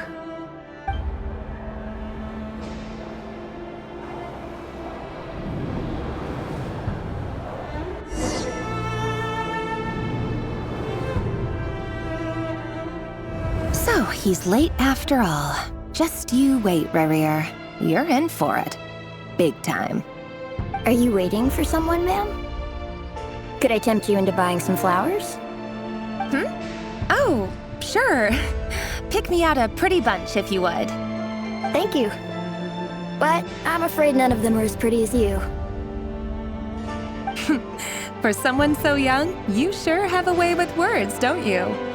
I'm only telling the truth. Look me in the eyes. You'll see I'm not lying. May we have a word in private? Who are you? And what do you want? It doesn't matter who I am. Too many of our kind have fallen lately, so I decided to take the risk of reaching out. Not long ago, the Rerir of Solnari led an assault on one of our strongholds. We suffered many casualties, and many who came to our aid lost their lives as well. Sorry, I don't know why you're telling me this. And I don't want to get involved. Wait, hear me out. This time we finally got a clear look at his face and learned his true identity. His name is Rerir, and he claims to be one of the king's guards. What did you say? A cruel irony, isn't it? The man you're set to marry leads a double life as a brutal executioner. But surely, you must have caught a whiff of the blood on his hands. Why are you telling me all of this now? Simple. It's because... How strange. Rerir was nowhere to be seen in that memory. It clearly belonged to the Lindis. Rerir couldn't possibly know what happened if he wasn't even there. Why would her memories appear in his fragment? The ceremony won't last much longer. I think it's time to call it a day.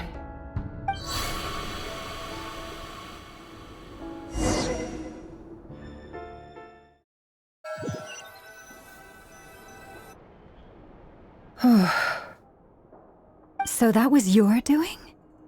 Did you just pull us inside Rerir's fragment to spy directly on his memories? Any more questions, and I'll have to start charging. I had no idea you could do that, boss! Seriously, that was amazing! We're not worthy. We're not worthy! I gotta admit, though, I'm itching to see what happens next. Feels like we barely scratched the surface. I'm just as curious as you are, but the ceremony only allows for limited time inside. That's all we can see for now. Luckily, we managed to learn quite a lot. So far, so good. I just hope the others are doing okay too. Especially the group with the Traveler. Their mission is a risky one. Let's hope it's all going smoothly. If you're worried about them, go see how they're doing. If I know Boss, she's gonna need some time to write up all the details and make sure it's all coherent. I'll stay behind to lend a hand, but feel free to head back and meet up with the others.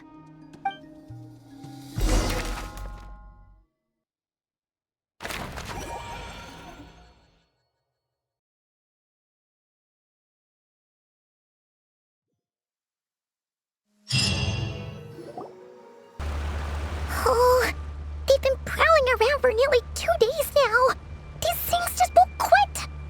Oh, they might not have seen us yet, but them constantly sweeping the area, our way out is completely blocked. Oh, that's never gonna work. One little slip up and it's game over. If they spot us, they'll run straight back to Rerir, and once he knows we're here, it won't be long before he's breathing down our necks again. Oh, guess you're right. All right, time to zip it.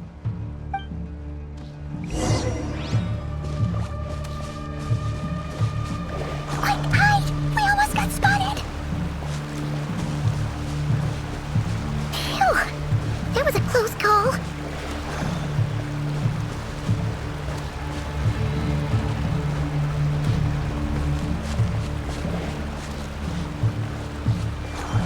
Watch out! He's coming this way! Keep going. We're nearly there. This is the final hurdle.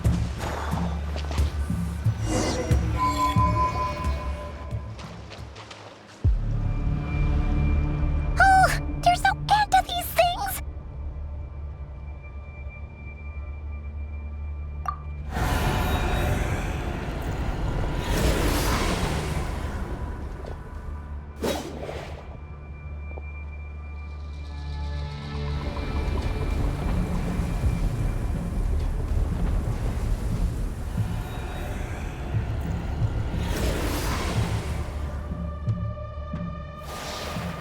Fire.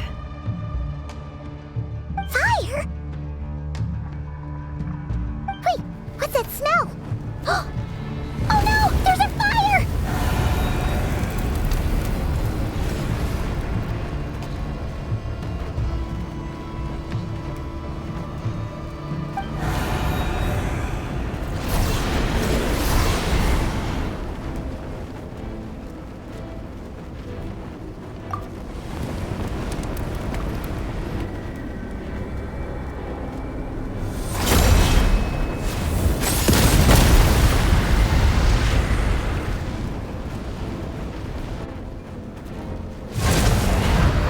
Sandrone was right.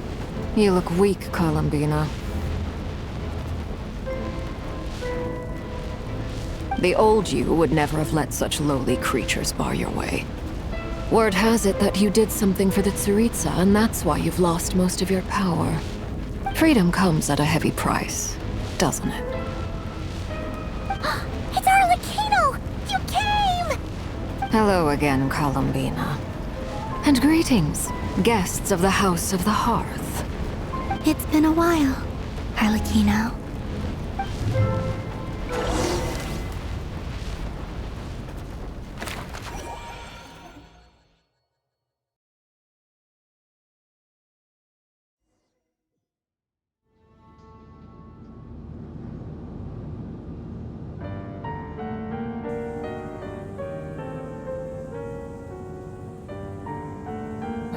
Stupid Rerir of stupid Solnari. Ugh, whatever. I've got all the data I need. Next time we meet, you're finished.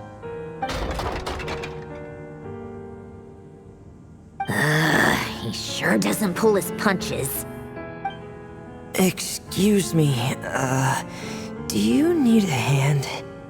You can do me a favor by staying out of my way. Can't you see I'm busy? Wait a minute. I recognize that voice. Hello, Miss Sandrone. Father sent us over to help. How considerate of her. Hey, Fremine, get over here and help me fix this. Lenny, you do your thing.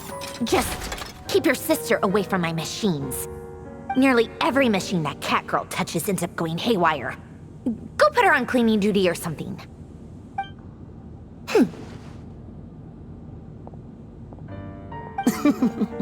Then let's start downstairs. Fremine, we'll leave this place to you. You've got it. Wait a second. Pretty sure there's still some tea in the cupboard. If you want some, you'll have to make it yourselves.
It's a relief to see you all made it back in one piece.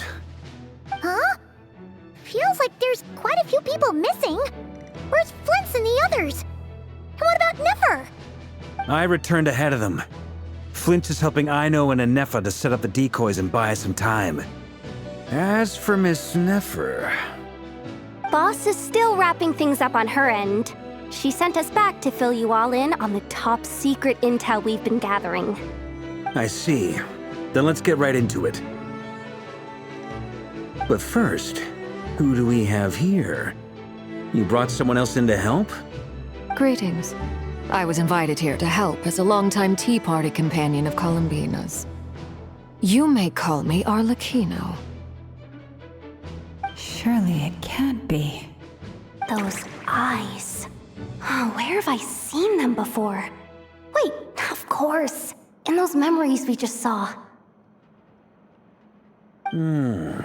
The only Arlencchino I know is the fourth of the Fatui Harbingers. So either you share a pretty uncommon name, or you're more than just a Tea Party buddy. You're well informed, Grandmaster. A man from Mondstadt living all the way out here in Nodcry, and yet the people and affairs of Snezhnaya seem to hold a special place in your heart. Oh, the feeling's mutual. Sounds like you know all about who I am, too. A Fatui Harbinger. The atmosphere in here just got really tense. Guess we can't just start trusting Fatui Harbingers. even at a time like this. I must admit, though, I'm a little curious. Seeing as the moon goddess no longer belongs to the Fatui, what makes you so willing to put your neck on the line here? Nor does Nodcry belong to Mondstadt, Mr. Varka. Yet still, you're fighting for it all the same. Things don't always have to have a tangible payoff. Sometimes, stopping things from spiraling out of control is a higher priority than chasing the spoils of victory. Of course, I can't say there's nothing in it for me at all. But that's between Columbina and myself.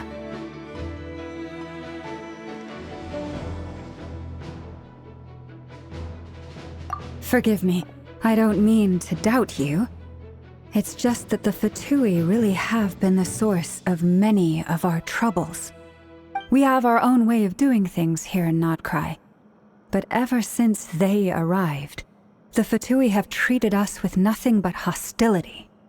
I know there's been a lot of bad blood between us in the past. I've done my utmost to avoid friction whenever I could. But sometimes fundamental conflicts of interest simply can't be settled amicably. That's why I'm here solely in a personal capacity. This has nothing to do with the Fatui. As a gesture of good faith, I'll be frank. I can help Columbina track down the Iridescent Moon's marrow, which will help her restore more of her power. Anyway, what else is on the agenda? Let's begin. She says she'll be frank, then completely skips over the details. Looks like she doesn't want to give away too many secrets after all. But she clearly wants to change the subject. It'd be awkward if I tried to bring it up again now. I guess we'll just have to go along with it. She's the fourth of the Fatui Harbingers after all. One look and you can tell she's not someone you'd want to mess with.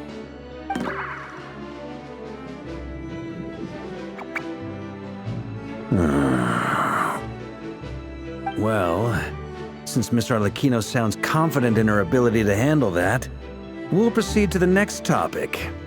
Yehoda, time to share that top-secret intel. Alright, listen up everyone. First, we now know that Rerir was originally a Conrian secret agent whose primary mission was to hunt down and assassinate the so-called Dregs of the Crimson Moon. The Dregs of the Crimson Moon? Mm-hmm. In the memories, there was a lot of talk about the Crimson Moon and Eclipse, and a whole bunch of other stuff from the time of Conria. To my knowledge, those were the names of two different Conrian dynasties. Long, long ago, it is said that the people of Conria worshipped the Crimson Moon, drawing a mysterious power from its reflection. But one day, a coup saw the Crimson Moon eclipsed, hence the name of the new dynasty that replaced it, and how it became the new emblem of Conria. Still, long after the Crimson Moon dynasty had fallen, the last ruler of the Eclipse dynasty, the Vinster King, still coveted the secrets it left behind. So, he sent the Rerir of Solnari to secretly hunt down the Crimson Moon's few remaining followers. In those days, Rerir showed no signs of madness. In fact, he was as normal as any other person. Oh, and he had a fiancé, or at least a would-be fiancé, called Tholindis. What's the matter?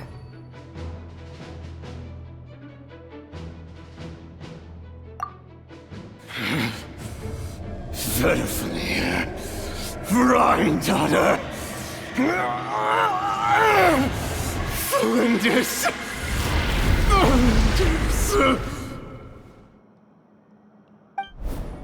Interesting. Anything else? What about this would-be fiancé of his? Do we know anything about her? Well, she was a researcher at the Universitas Magistrorum, but it felt like she was hiding some kind of secret. Oh, and one more thing. For some reason, Rerir's fragment also contains some of Tholindis' memories, though only a very small portion. Well, no shortage of potential leads, I'll give you that. In any case, it sounds like we can conclude that while Thelindis was still around, Rerir appeared to be lucid and quite normal. Thelindis, it seems, must have been the one thing in this world that he couldn't let go of. Tell me though, were these pure-blood Conorians we're talking about here? Why do you need to know that? Hold on. If she was a pure-blood Conrian...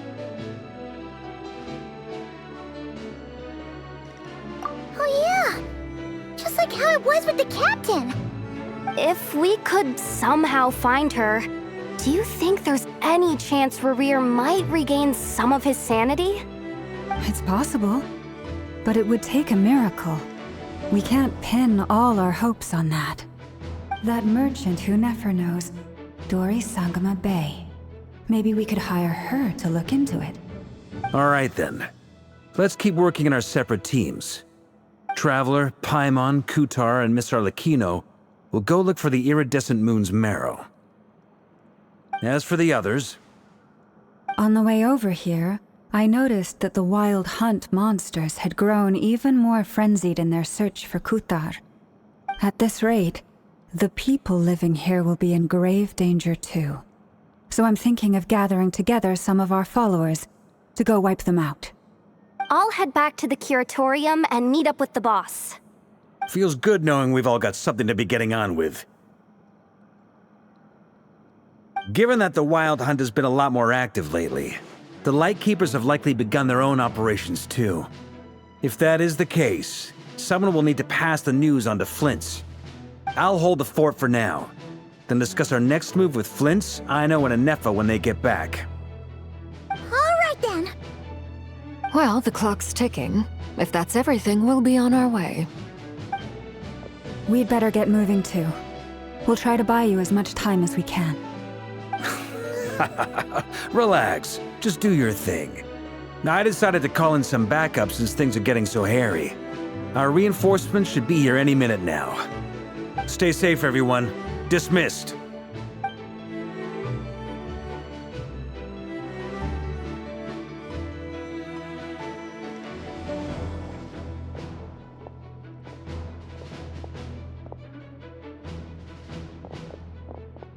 We're back. Did we get here a little early? Or a little late? A tad late. The others have already set off. To summarize, our resident moon goddess has found us a new ally, and Boss Nefer has uncovered some promising info. Everything going smoothly on your end? Not great. I don't know how long we can stall them for. The decoys are getting taken out way faster than we imagined. I'm gonna make some more later, but I need a timeout first. I'm so tired right now. Oh, right! Inefa, could you fill in Uncle Varka on what we just discussed with Flint's? Sure. Uncle Varka, you previously told us about how when you went to investigate a source of the Wild Hunt in Amsvartnir, you discovered that it was just a diversion. But according to Flint's intel, several outbreaks of the Wild Hunt had already occurred in Nodcry in the period leading up to that. That was before Rerir had regained his body, when he was far from regaining his full strength. In other words, in theory at least, he still lacked the means to act in two places at once. Flint's, with everything that's been happening, the Lightkeepers across Nodcry are rallying to fight back against the Wild Hunt. They're gonna need your help. I know, I'm sure you're capable of coming up with something far more effective than decoys. But for now, you should stay here and get some rest. Anefa and I will head back over to Amsvartnir to see if there's anything I missed. I told you Uncle Varka would say that, didn't I? A deal is a deal. Not a word about my snack intake for the next week. Database updated. Reliability of Aino's predictions increased. What does that mean? They were betting on how you'd respond after hearing their intel. It's the obvious choice, isn't it? That's hardly worth betting on. We already decided that Anefa should go investigate the situation over at Amsvartnir on her own. You might as well stay here and keep watch. Someone needs to hang back and oversee our strategy meetings. And besides, you still haven't fully recovered from ambushing Rerir. So I've ended up with the easiest assignment. Well, I appreciate it, everyone. See you when you get back.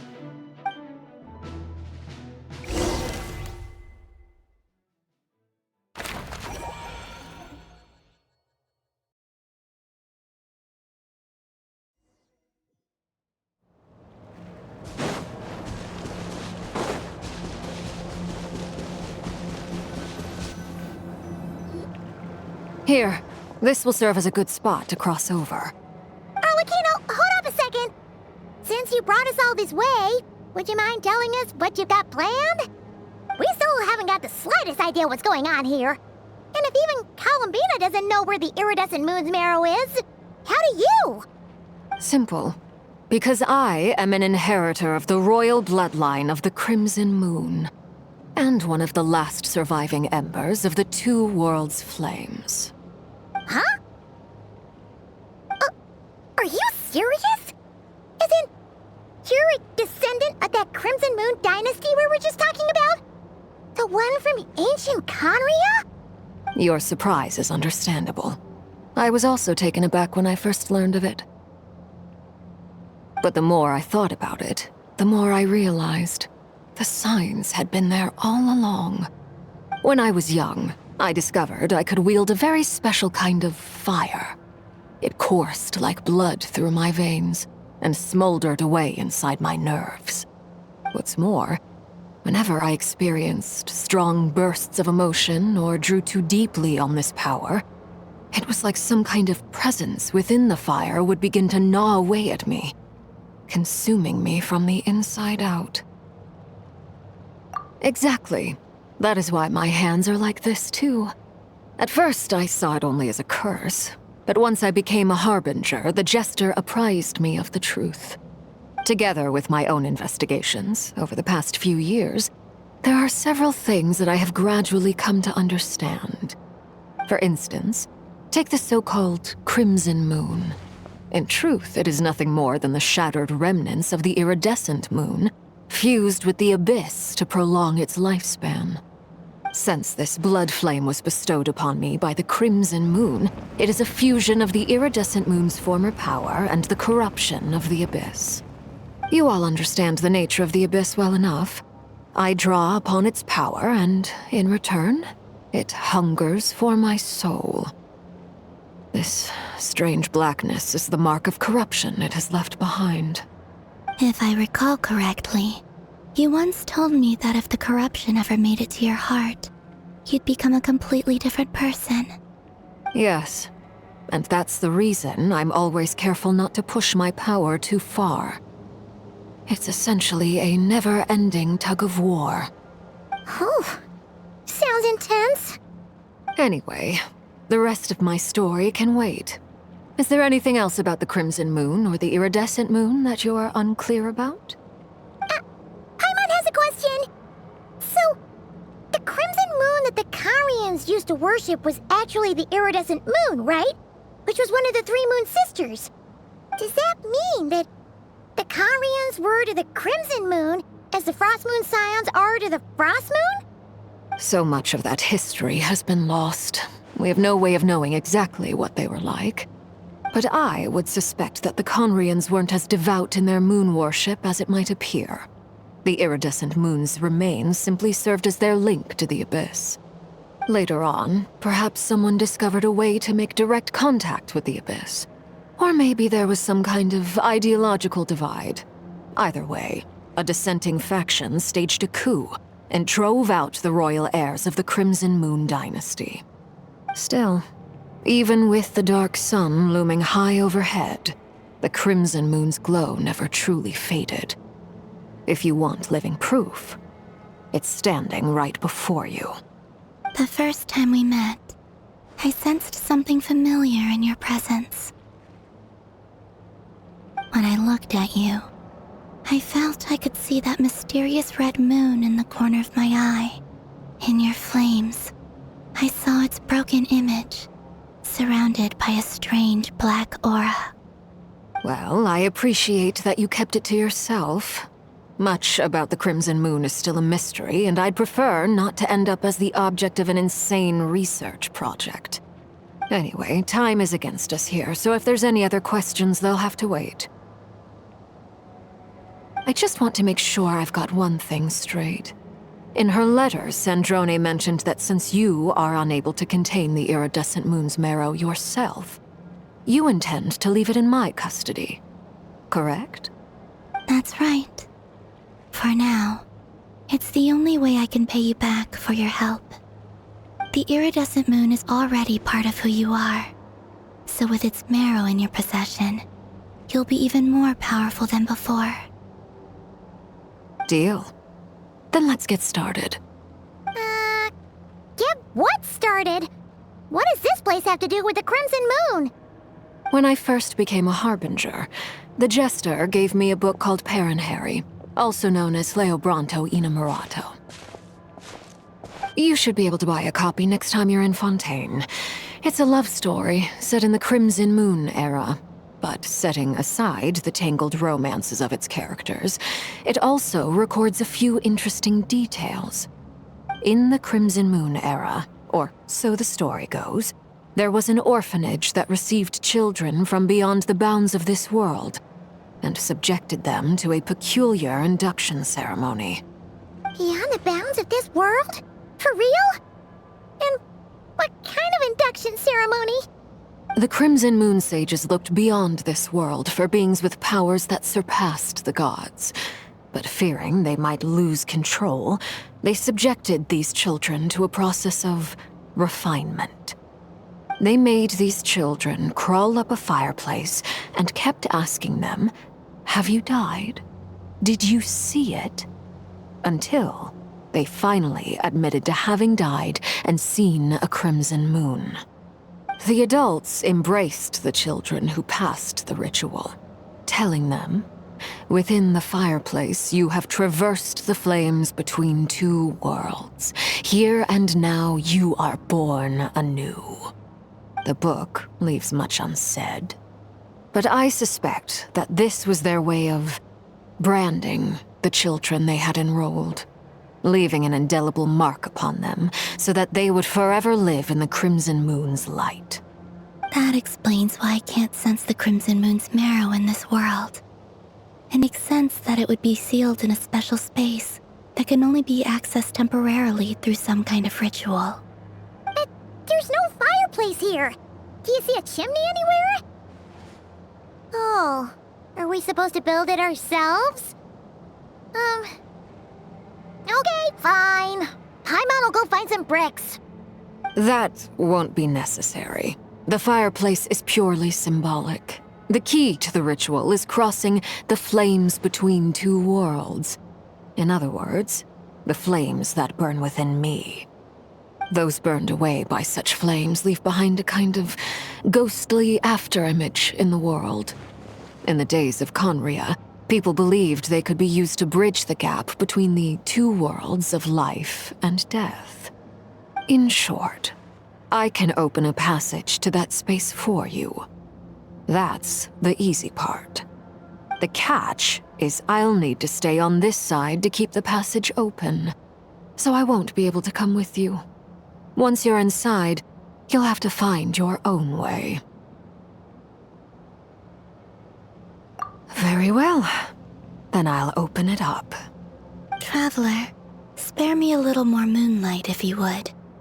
I may need it.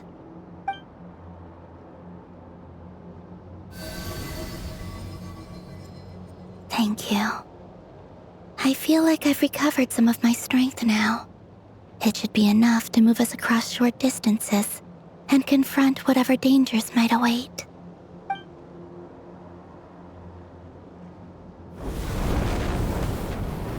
Mistress of the seven hues of ages past, great mother of the present, crimson-clad sovereign of the two realms, by fire severed, by fire renewed, I offer myself now and beseech your descent.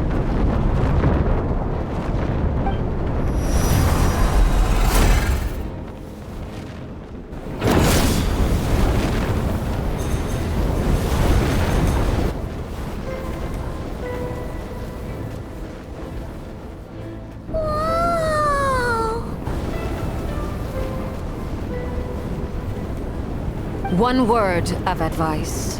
As you're crossing over, no matter what voices you hear, do not answer. Got it. I sense a sinister gloom inside, but also the familiar light of the moon.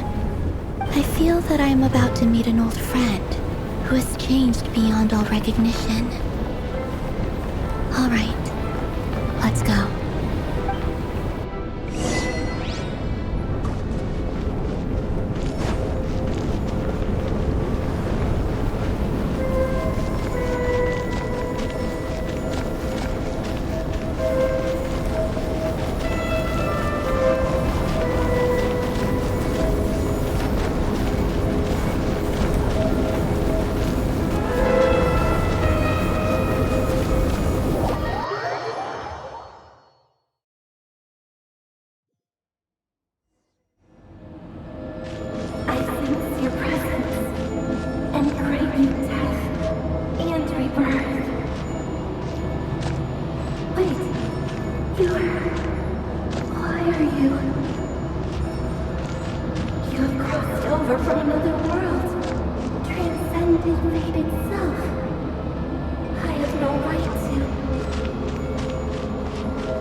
Your broken body, seized by the abyss, and hung up aloft like mummified remains. Iridescent Moon, was this truly what you wished for?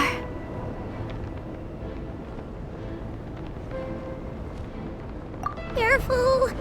There's something spooky about this place. Feels like something is lurking in the fog. But Haimon's right behind you.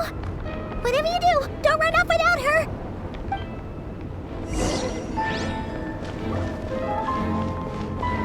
By the way, Columbina, didn't you tell us that the iridescent moon had shattered into pieces? The moon up there looks pretty whole to Paimon. How is that possible?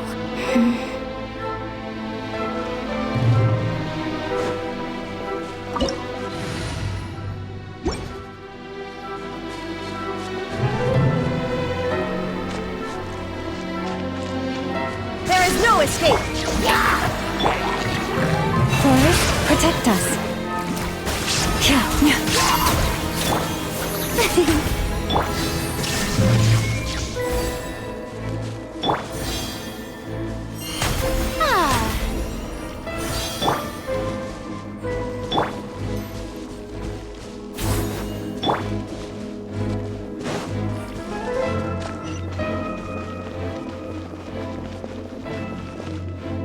Just like I thought. It was only a facade.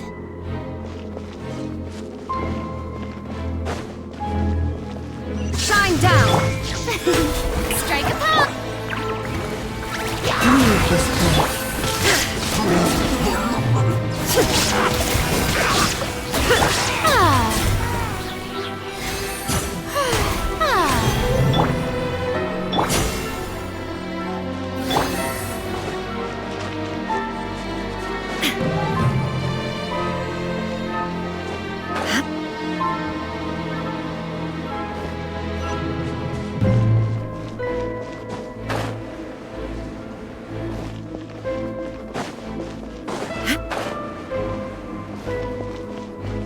No escape!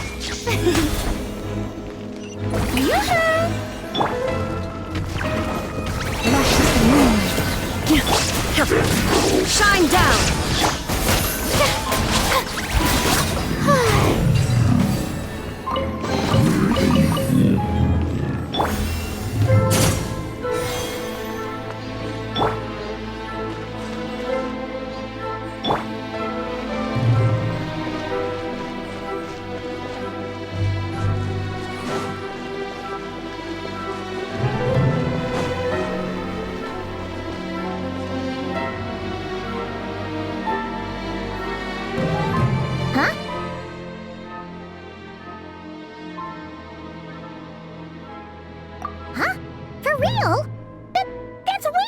nearby. There's no way we'll be able to reach it. No. I'm not sensing anything up there. It's coming from under the mountain. Let's see. Ah! There's some kind of weird shadow over the water. Wait, see that? Looks like a mechanism of some sort. Let's check it out.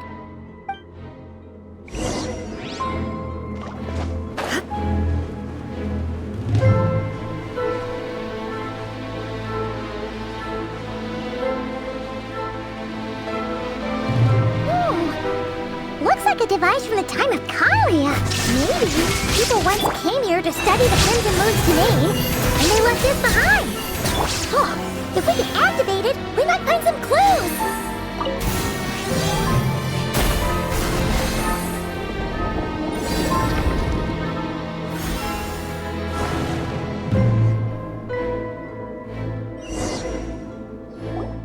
Hey, look at that! Now that the mechanism's running, the shadow in the water looks different. Do you think these mechanisms might be the key to unlocking the secret?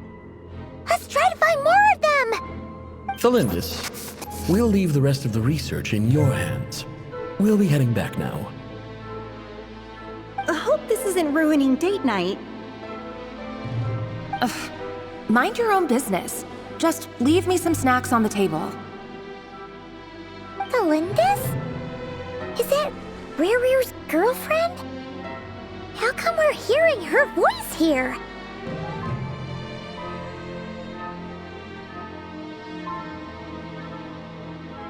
Oh yeah! So, do you think she was studying this strange space all along? The Abyss has made this space extremely unstable. Maybe that's why some of the things she said and did were preserved here. Like echoes. Or after images. Whenever I see this view, it takes me back to a poem from my childhood. Waning moon, oh lifeless damsel, weeping on the mountain crest. Mourning still in wistful tone, her fragile soul now laid to rest. For me, of all people, to be here investigating the mysteries of the Crimson Moon space. Is it a coincidence? Or something more?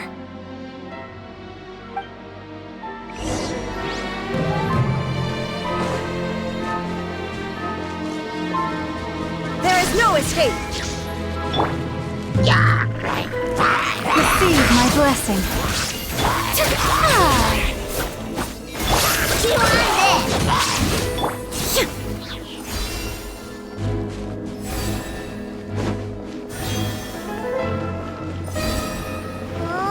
Looks like the Abyss has messed up this mechanism. We need to find a way to get it working again. Let's see if there are any other devices nearby.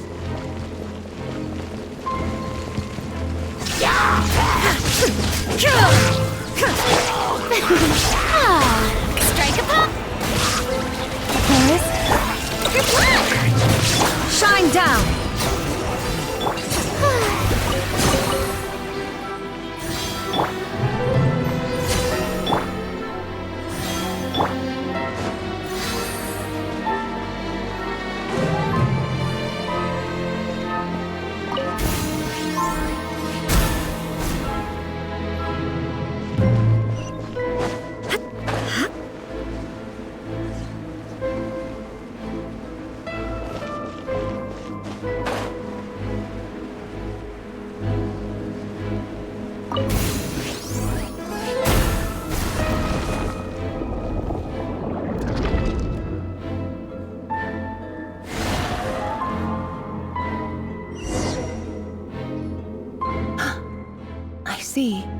So the moon marrow, or rather the power of the 3 moons, is the key to unlocking.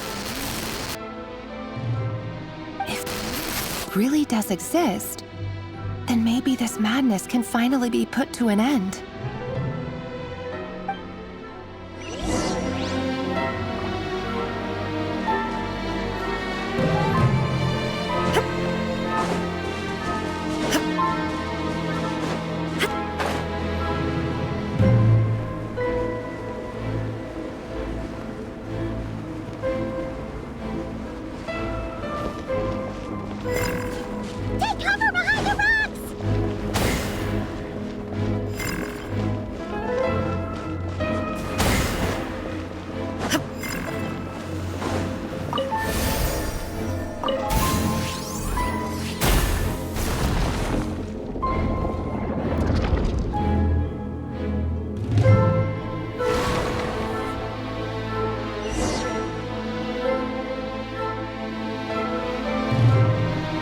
the Abyss inhibitor's in place, I should be able to access the chamber with the moon marrow. Oh, Rerir, with every step you take, you're drifting further from what you truly desire. But you're not the root of the problem. Ever since that outsider set foot in Conria, the Vinster King has sunken deeper into madness. If only I could get my hands on that outsider.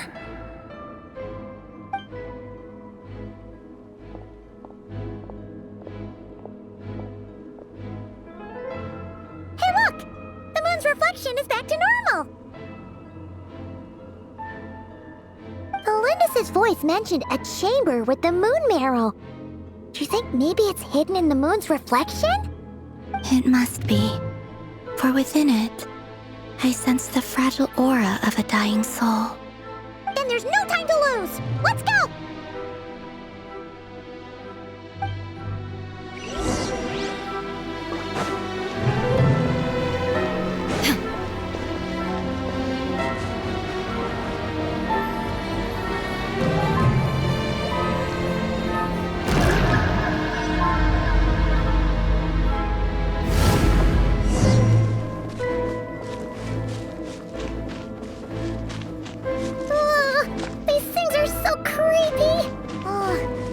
Looks like we'll have to destroy them if we want to get to the Iridescent Moon's marrow.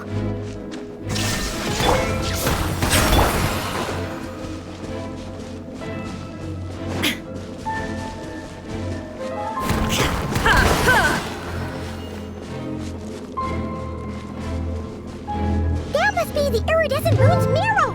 Oh, we'll need to destroy these things before we can reach it!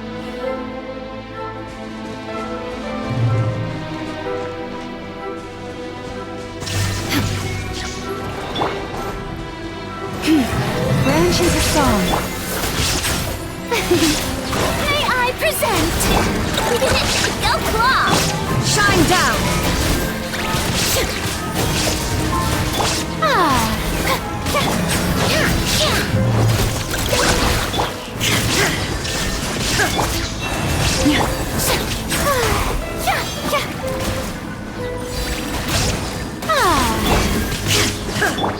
The show begins!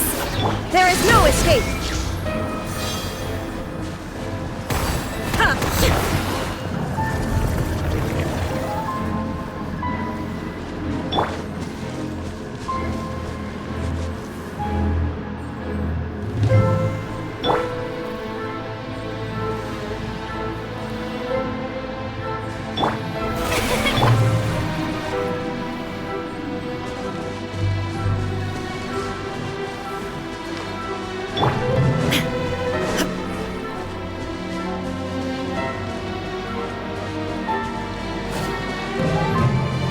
Illusion shattered!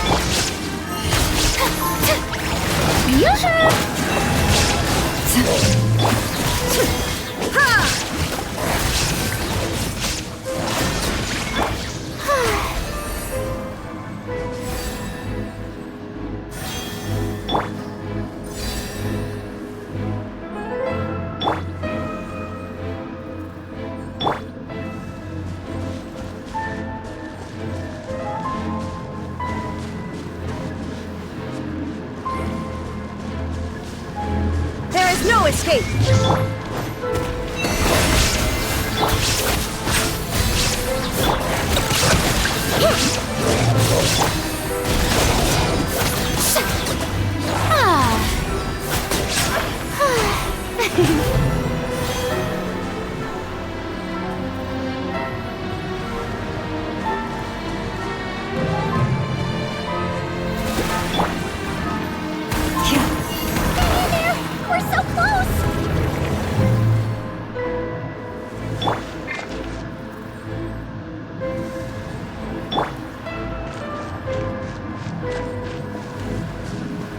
Down!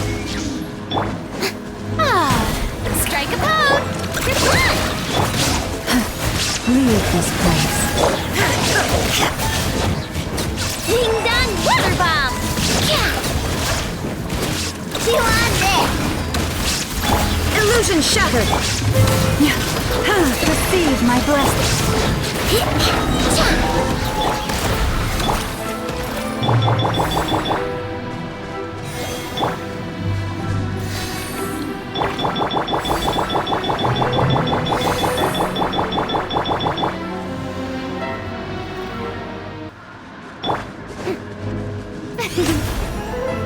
show begins!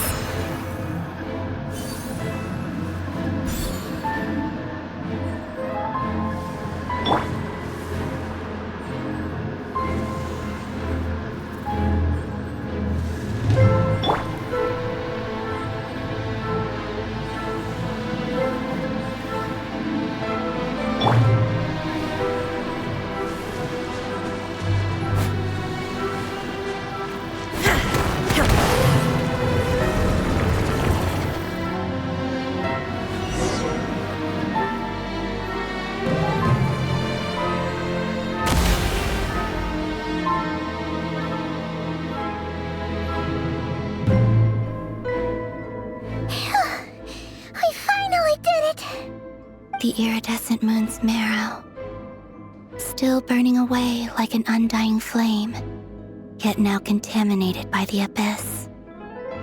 It has taken on a new form entirely. If we can purify the abyssal power within, we should be able to obtain its untainted essence.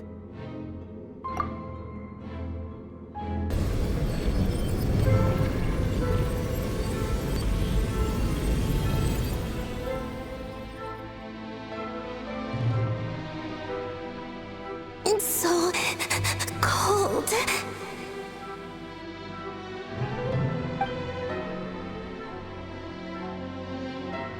Is it you?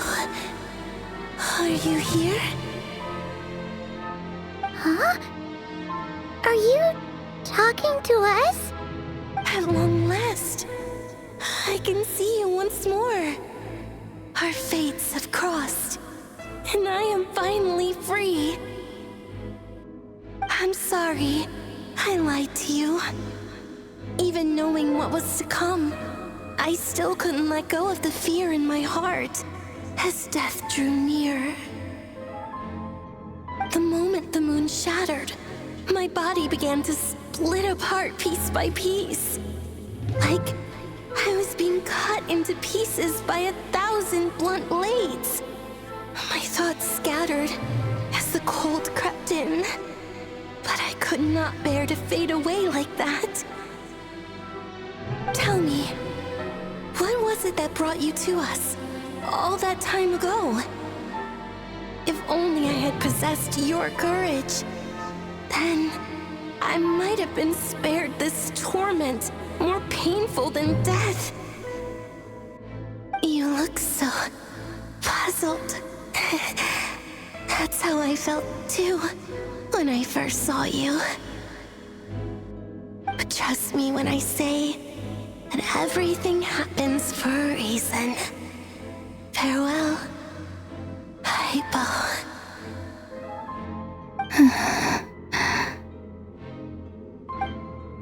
What was that all about? Was that the goddess of the Iridescent Moon?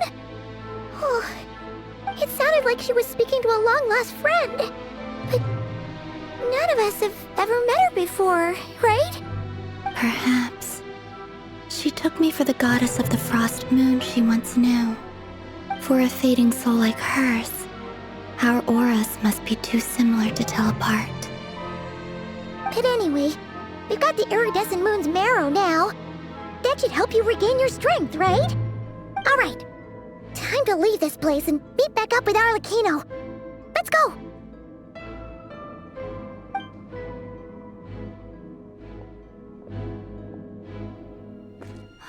That's odd.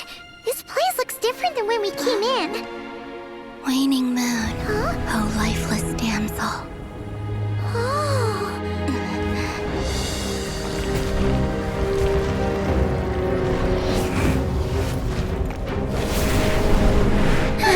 Hurry! The place is collapsing!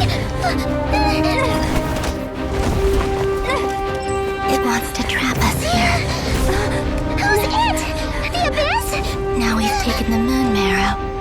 All that's left here is a dark will. It will show us no mercy.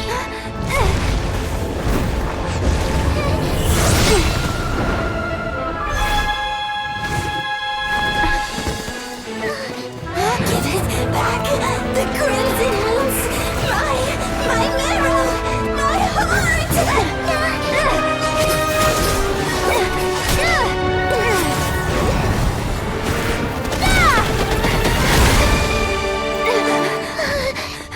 Finally! Huh? Oh no! The exit's blocked! They're back! Now what do we do? This is where you fall. Witness my rise. Hey, What are you waiting for?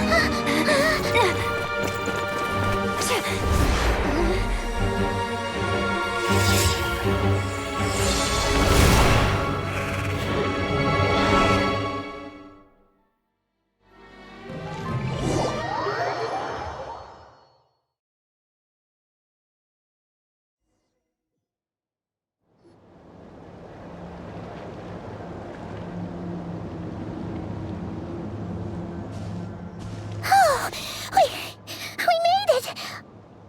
Was that you, Arlencchino? Did you save us? Wait, your hands! They're... Oh, this? Don't worry. It's a small price to pay. The Abyss wanted to trap you inside, and I defied its will by bringing you out. No wonder it's a little angry.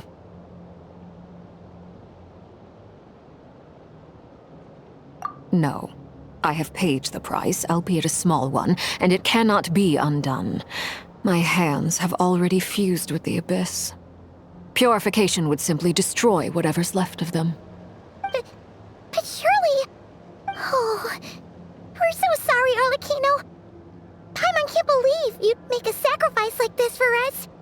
As much as I'd like to call it a favor, the truth is I was simply holding up my end of the deal.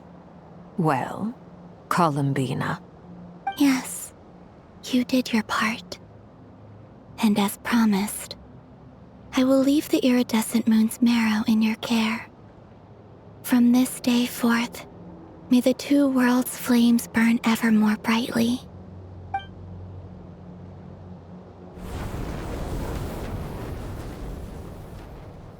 I'll take that as a blessing. Now, Columbina, give me your hand. Accept this moonlight I offer in return.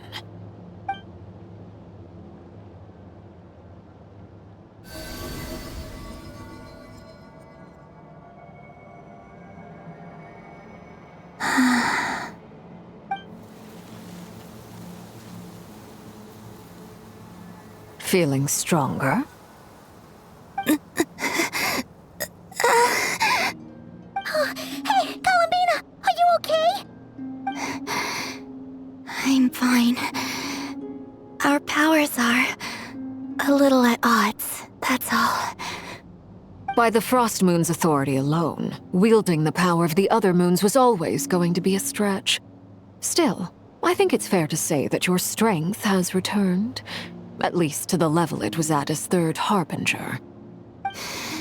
It's still not enough. There's no way I can hope to challenge Rerir like this.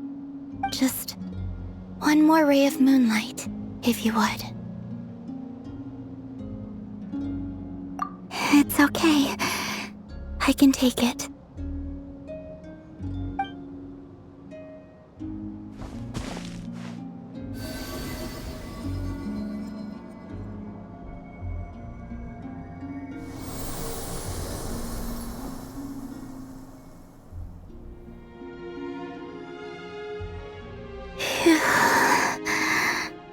How about now?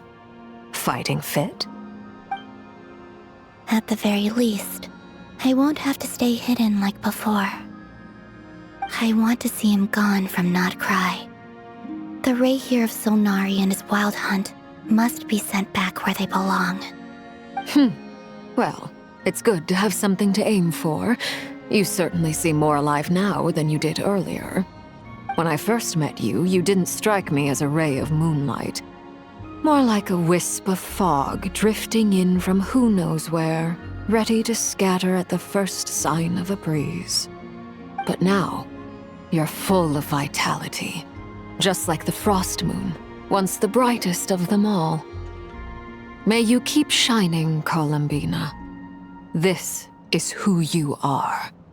Thank you. Look after yourself too, Arlencchino. I know you have plans of your own, and that's why you're always seeking to grow stronger. But whatever you're after, don't let the Abyss take a hold of you. I do not wish to see you go down the same path as Rerir. I appreciate the concern, Columbina. Although perhaps it's time you took a new name. A new name?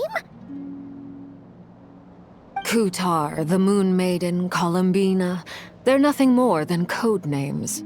They describe who she is and the roles she's played, but they're not her real name. We often use code names in the House of the Hearth, too. But it's knowing your real name that keeps you grounded. Up till now, you've been living a wandering life, so you've probably never really cared. All I'll say is this. Once you've defeated Rerir, give it some thought. All right, that's it from me. I'll get you back safely first, then go meet up with Sandrone. You're the best!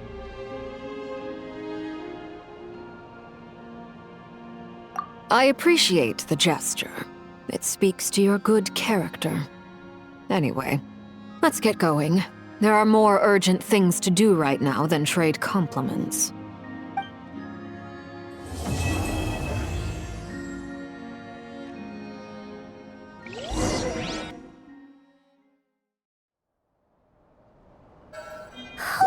It was a close call, but we got the Iridescent Moon's marrow and restored Columbina's strength, and that's all that matters. In other words, mission accomplished. Paimon wonders how everyone else is doing.